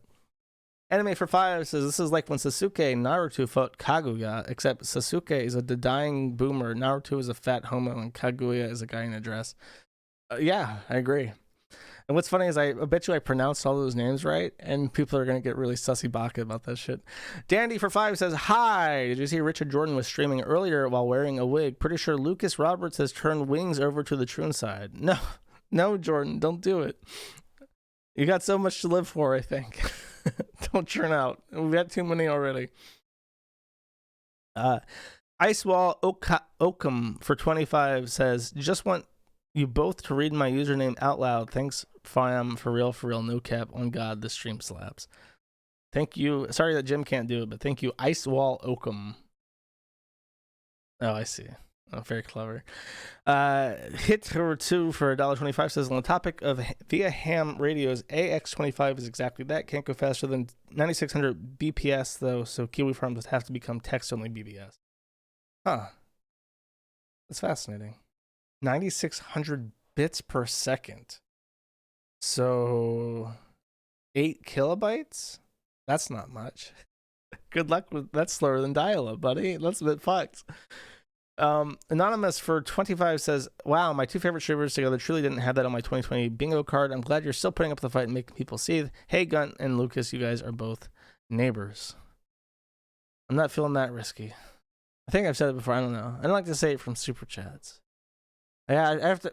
The thing is, when I say it, I have to mean it. I have to really mean it. I'll say it when I mean it. Not before. And Lucas wishes he was black. Haram, and so does Ralph. Haram Burger for 2 says, Keffels aligns with youthful idiots like Brianna Wu and Bex Gerber to hunt transphobe. I align with guys like Metokur because he makes videos mocking fat grifters like Zoe Quinn. Where's the game, Chelsea? Oh, that shit's never coming out. When's the fucking feminist frequency books coming out? That shit is never happening. The Abominable Homeman for 5 says, for those about to sneed, we salute you. Thank you, man.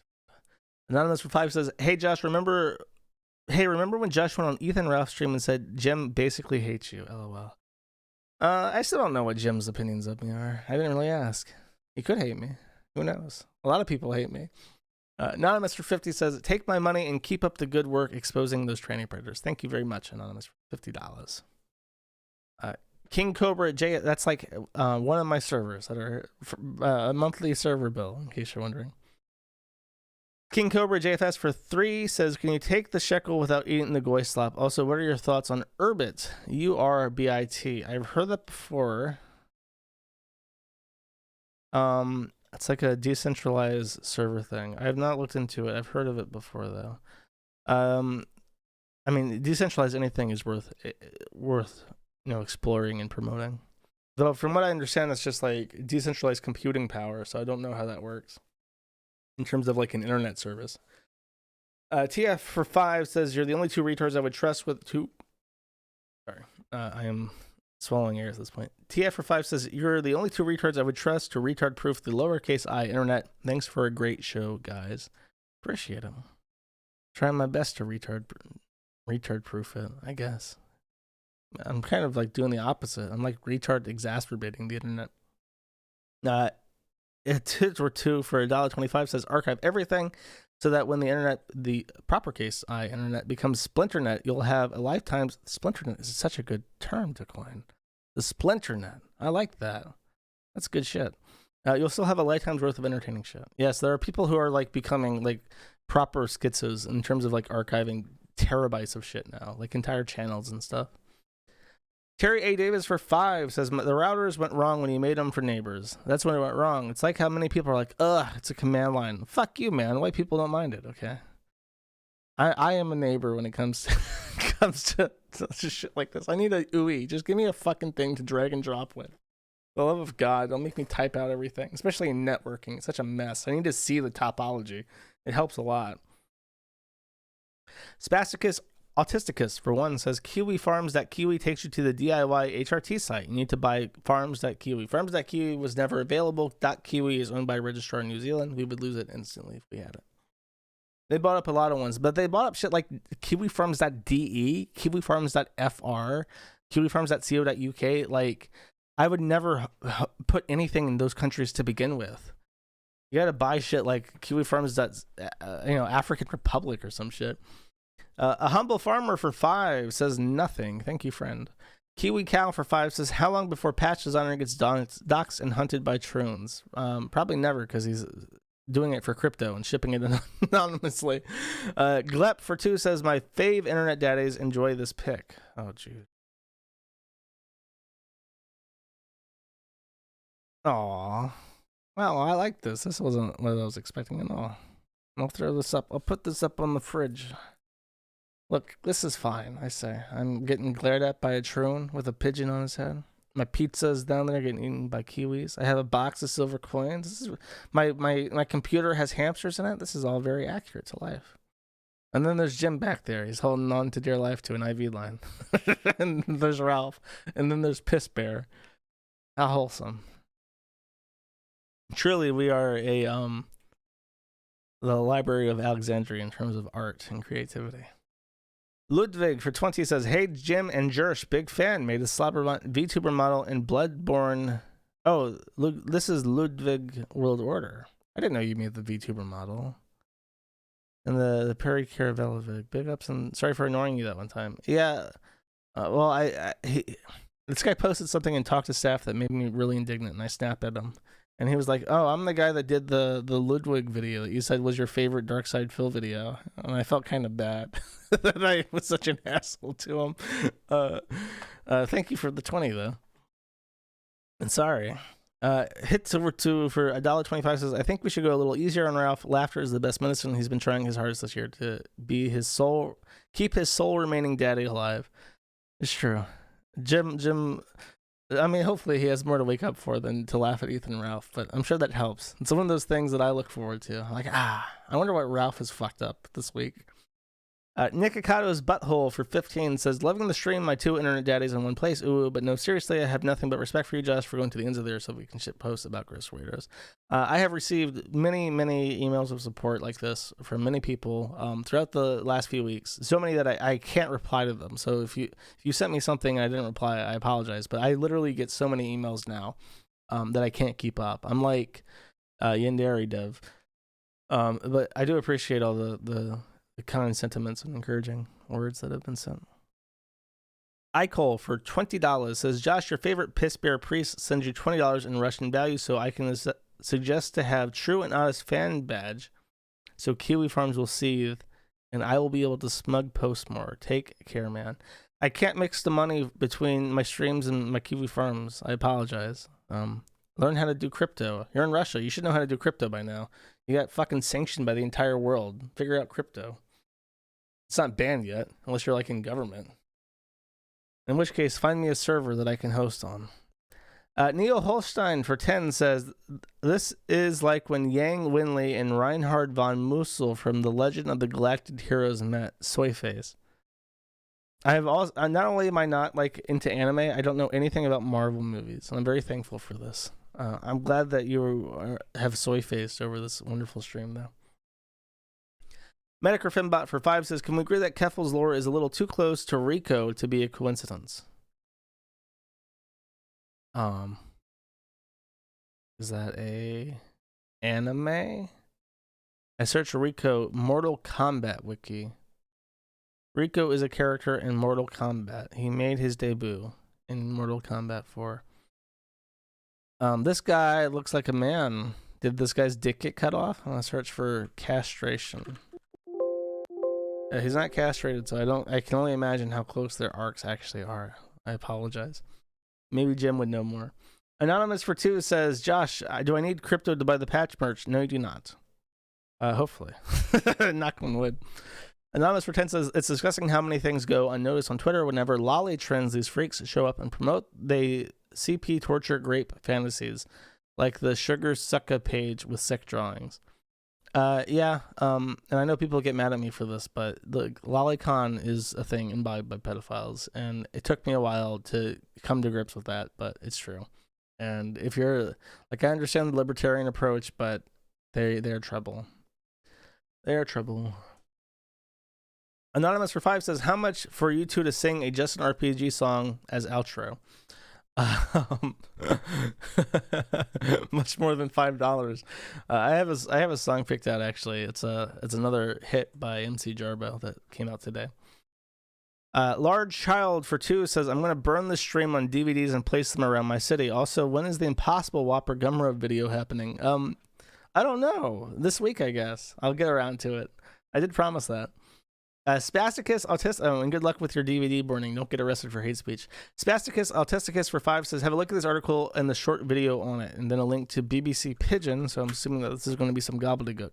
Butt lift surgery. Why I want come out my fake bum bum. I don't think anyone actually reads this shit.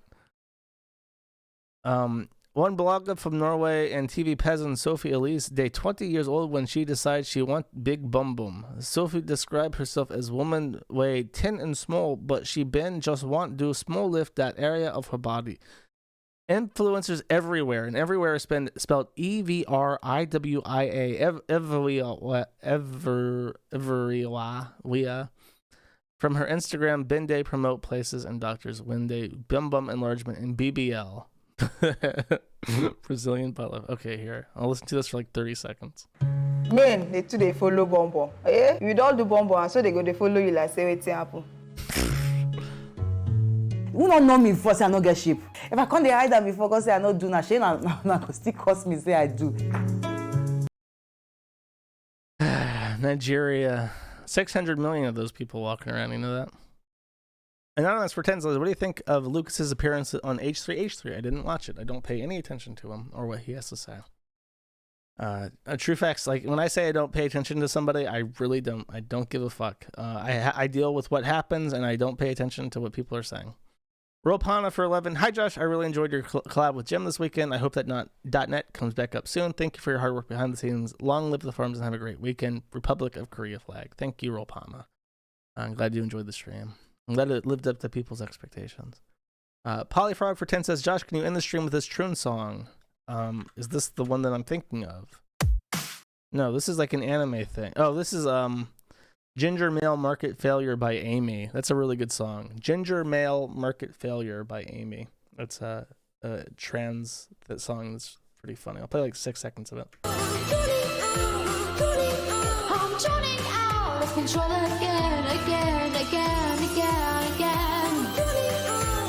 It's pretty good. I like the other version better though, so that's a contentious opinion. Okay.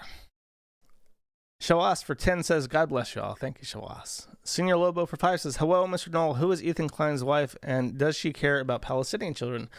Great question. I'll actually remind people again, because I promised that I would plug this, and I did at the beginning of the video, but I'll plug it again. The animations from the start of the stream are being done by Sven Stoffels at svenstoffels.com. Also, the author of... Let me see if I can find... His YouTube is at the bottom of this... Oh, jeez. I really fucked this up. Firefox, right? Is this not going to work? Oh. What? Oh, yeah. Okay, that works. SvenStoffels.com, and then he made a wonderful video, which I would like to share with you all, about Hila Klein, who is the wife of Ethan Klein, who Keffels did a podcast with recently. But it's in green mode. It's in shekel mode. Hila's gone crazy for the shekels. SvenStoffels.com. He really asked me to plug his thing because he did the animations for basically no money. Senior Kiryuma for 20 says, nice show. Thank you very much, Kiryuma. Rollpana for 5 says, hi Josh, you've owned and operated Kiwi forums for a long time. Is there any advice you can give to anyone who wants to start their own forum? Thank you. Never make, okay, this is the, in general purpose, like forum advice, don't make moderators out of your friends, and don't make moderators out of people who make content. Make moderators out of people who are like aloof, interested in promoting the site, interesting in like they have an interest in the community growing, but they're not like super invested into producing things themselves. Because when people are moderators, they get stressed out. And you don't want to stress out people who are generating the content that your site needs to survive. So don't make those people mods, and don't make people mods that are like sycophants. If someone's sucking your ass, you don't want that person to be like in a position of influence around you, because it will distort your judgment. You want people who are like critical and even-handed and not afraid to object to you. Colco for 5 says, would love to donate more, but your stream right now is at the end of my shift on Friday, but you always make that day better. Also, does the DDoSing mean my email sent to the SH email is lost forever? No, I still get emails to that, but you can email me at jcmoon@pm.me as well. Winston Fujimori for 5 says, I want you to know, Josh, and Ghost, that Ghost Politics, the Capitalist Army, and the Anime Right have your support. Also, Ghost gave you a shout out a few shows ago. He likes you. Also, Ghost likes anime, by the way. Ghost did invite me onto his podcast. Maybe if I'm doing a media blitz, I'll hit him back, because I owe him. A girl that I used to know used to watch Ghost Politics with me. That was probably my first locale in terms of like weirdos that I like, the radio graffiti stuff. That was hours of entertainment. I remember watching that on Gmod Theater and like throwing popcorn at the screen years and years ago. Metokur Finbot adds $1 to provide context to Rico's Trap Harem. Rico, oh, this is the This is the R9K grooming Discord. I know this. There's a Know Your Meme page on Rico's Trap Harem, and it's a really weird thing from a long time ago that happened on 4chan, where all the incels were like being groomed into taking HRT because some fucking weirdo was trying to get people to do it. And Gonka, this will be the last one, so don't tip anymore. Gonka for 20 says, thanks for the stream. Go get some KFC on me. I think I will. Thank you. All right, that's a wrap. Thank you guys for joining me. I hope you've had a good time. I hope you found this entertaining or enlightening, educational, not depressing. Don't get depressed. Don't ever succumb to depression, chat. You must always find reason to prevail because they want you demoralized. Keffels wants you to be sad. It makes him happy when you're sad, so always be happy. Always deal with problems logically, with a cool temper. Don't get angry, especially about things you can't control. And that's it. I will see you guys on Friday. If you are a regular watcher, I do my streams every Friday at 6 p.m. EU time, noon Eastern time. Meg for 5 says, great stream, Josh. Also, thanks for all the hard work on the farms. Thank you very much. That's the last one. Please don't say anymore. God. Okay, never mind. Sorry. I yelled for no reason. That's it. T.me/Matty on air. MATI on air is the only channel that I have up right now, or just subscribe to whatever the fuck. You know what to do. All right. I will see you. This is a new song by Jabba the Hutt. It's a rap that he's done. That's his own voice. It's not like a character, but it's kind of relevant. So I'll play it out with that. Thanks. Bye.